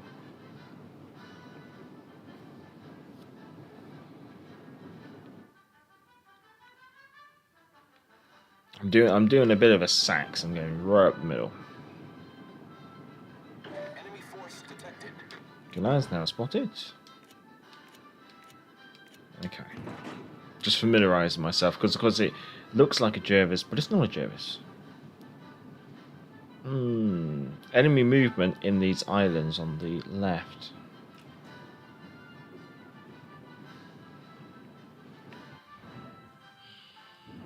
All the enemy DDs are very good gunboats.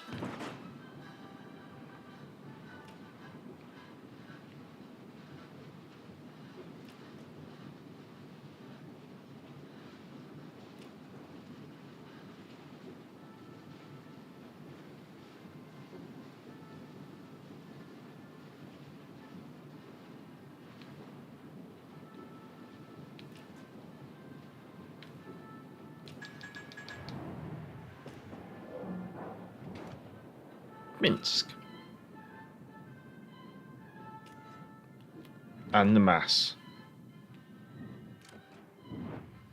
That is certainly 2 DDs. I do not want to be engaged. What's my detectability? 5.3.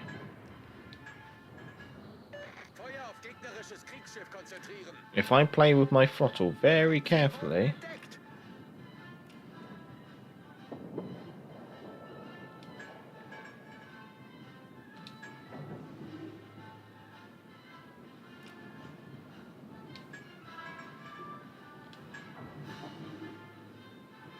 Timing very carefully, I might be able to get them respotted. Warships like taking out the. There we go.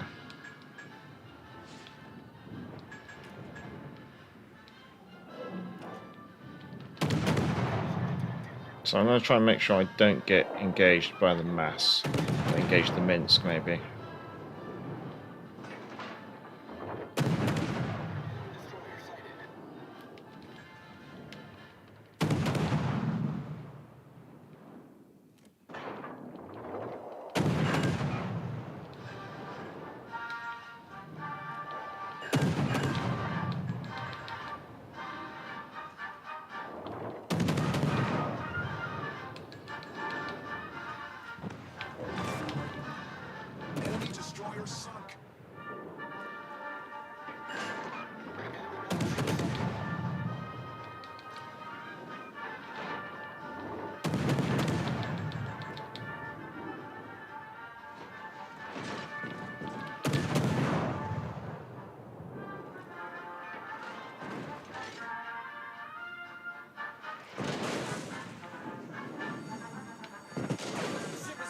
Bloody Nora.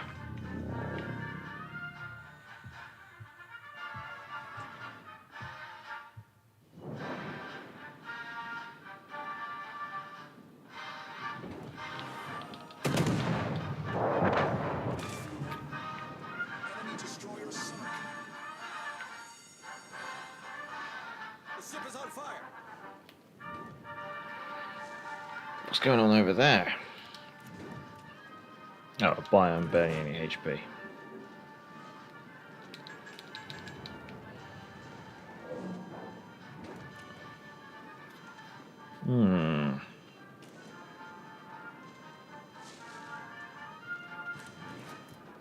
Oh, the base.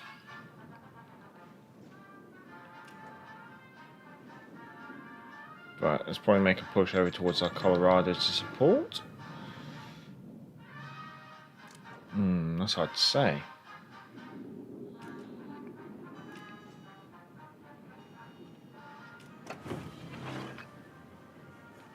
Engine boost activated.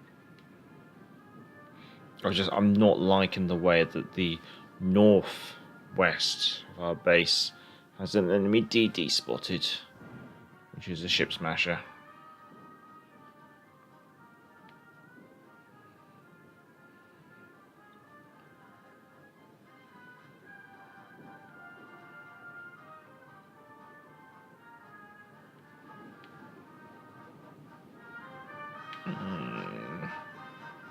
I feel like I'm damned if I do and I'm damned if I don't, regardless of what I do here.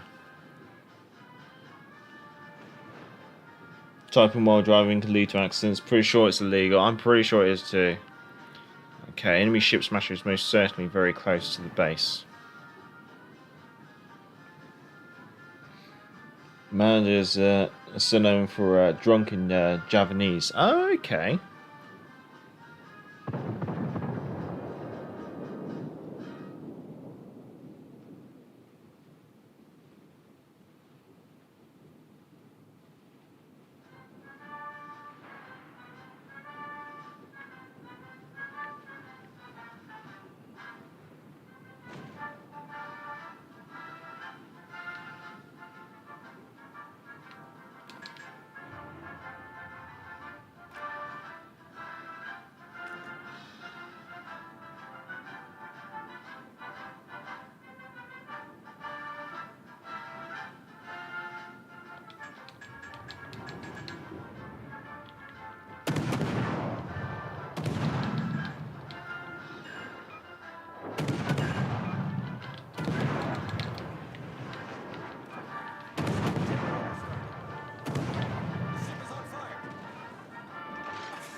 Smoke screen set.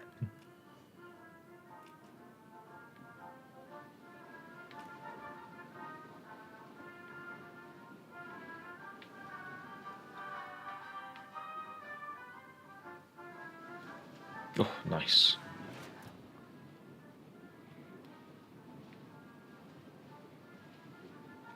Right, we're yet to actually use any torpedoes this game.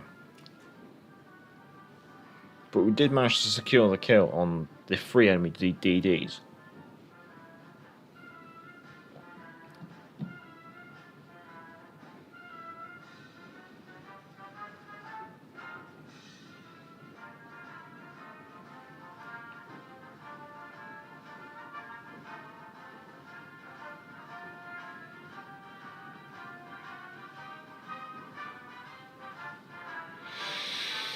Where is... what was this one?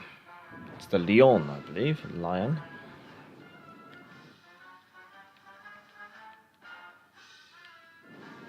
It's here somewhere.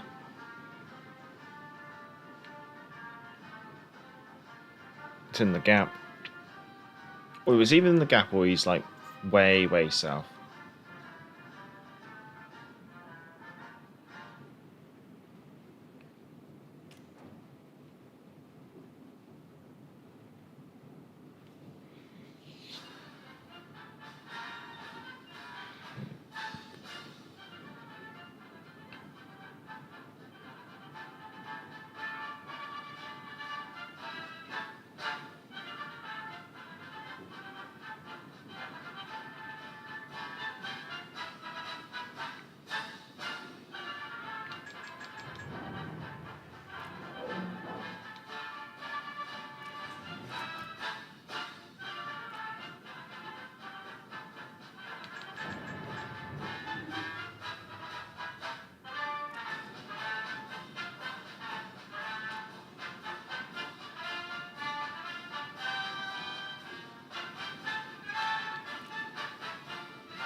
I've got no idea where this Leon is.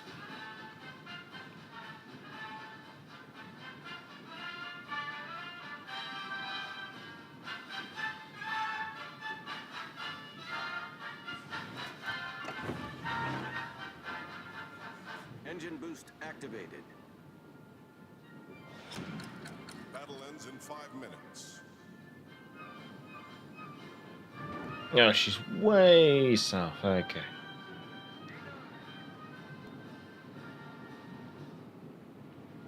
Well, it'd be best to start heading back to the base then, I think. Or their base, I should say.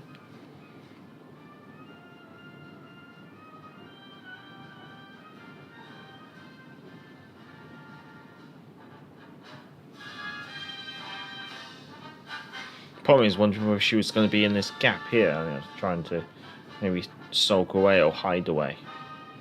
No, she looks like she's way south.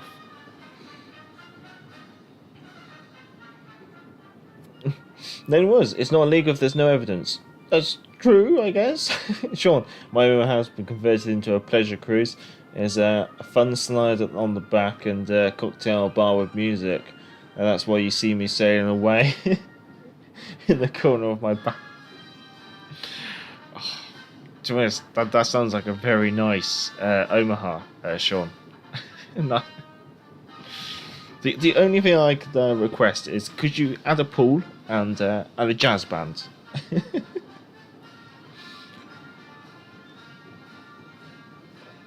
Oh. Then was, are you sure you're not trying to recreate the warship version of Titanic?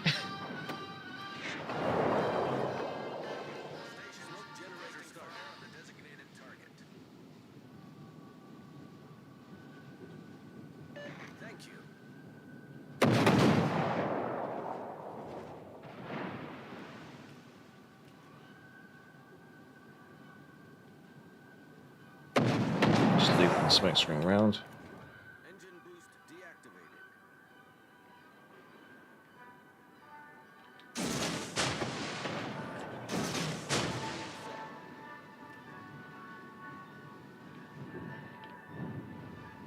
There's no need to try and win hard, so I'm just gonna spot, I think.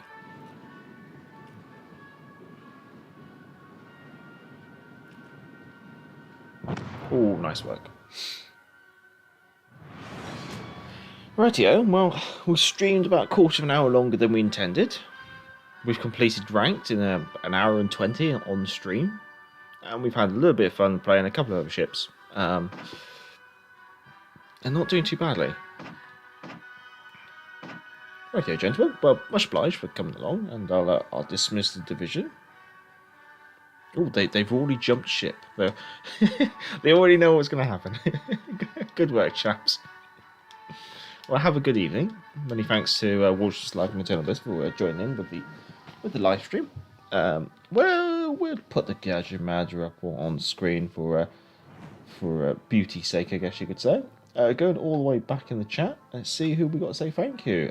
But while I'm doing that, you can always give the stream a thumbs up before you go. Much obliged. So I'd like to say thank you to Sean Whitling, to Philip Negus, to JB, to Pilot Guy 1000, to Vaz Vegas, to Randy Chang, to LHD Juan Carlos, to Joshua Mitchum as well. Many thanks to Admiral Criv and Salty Sax. Along with To Brazil You Go. So I say thank you to Ronald Mountcastle. And also Sean Hendley? And also Jamin and Andy Mack.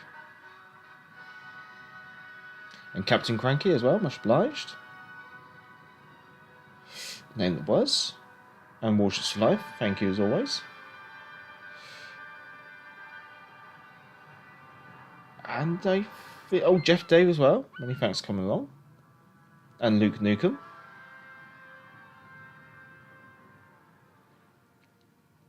And I think that's everyone who says. Oh, Mike X Gaming as well. Good to see you. I think he says I I think that is everyone. So obviously, thank you for everyone for coming along. Stay safe, stay well, look after yourselves, and have a good morning, good evening, a good afternoon, a good night, and all those other good things. Hope you have a good weekend and enjoy the rest of your Friday. If it is Friday, enjoy the rest of your Saturday if it is Saturday, because I know that we have a couple of people in the chat from the other side of the world, from the future, dare I say.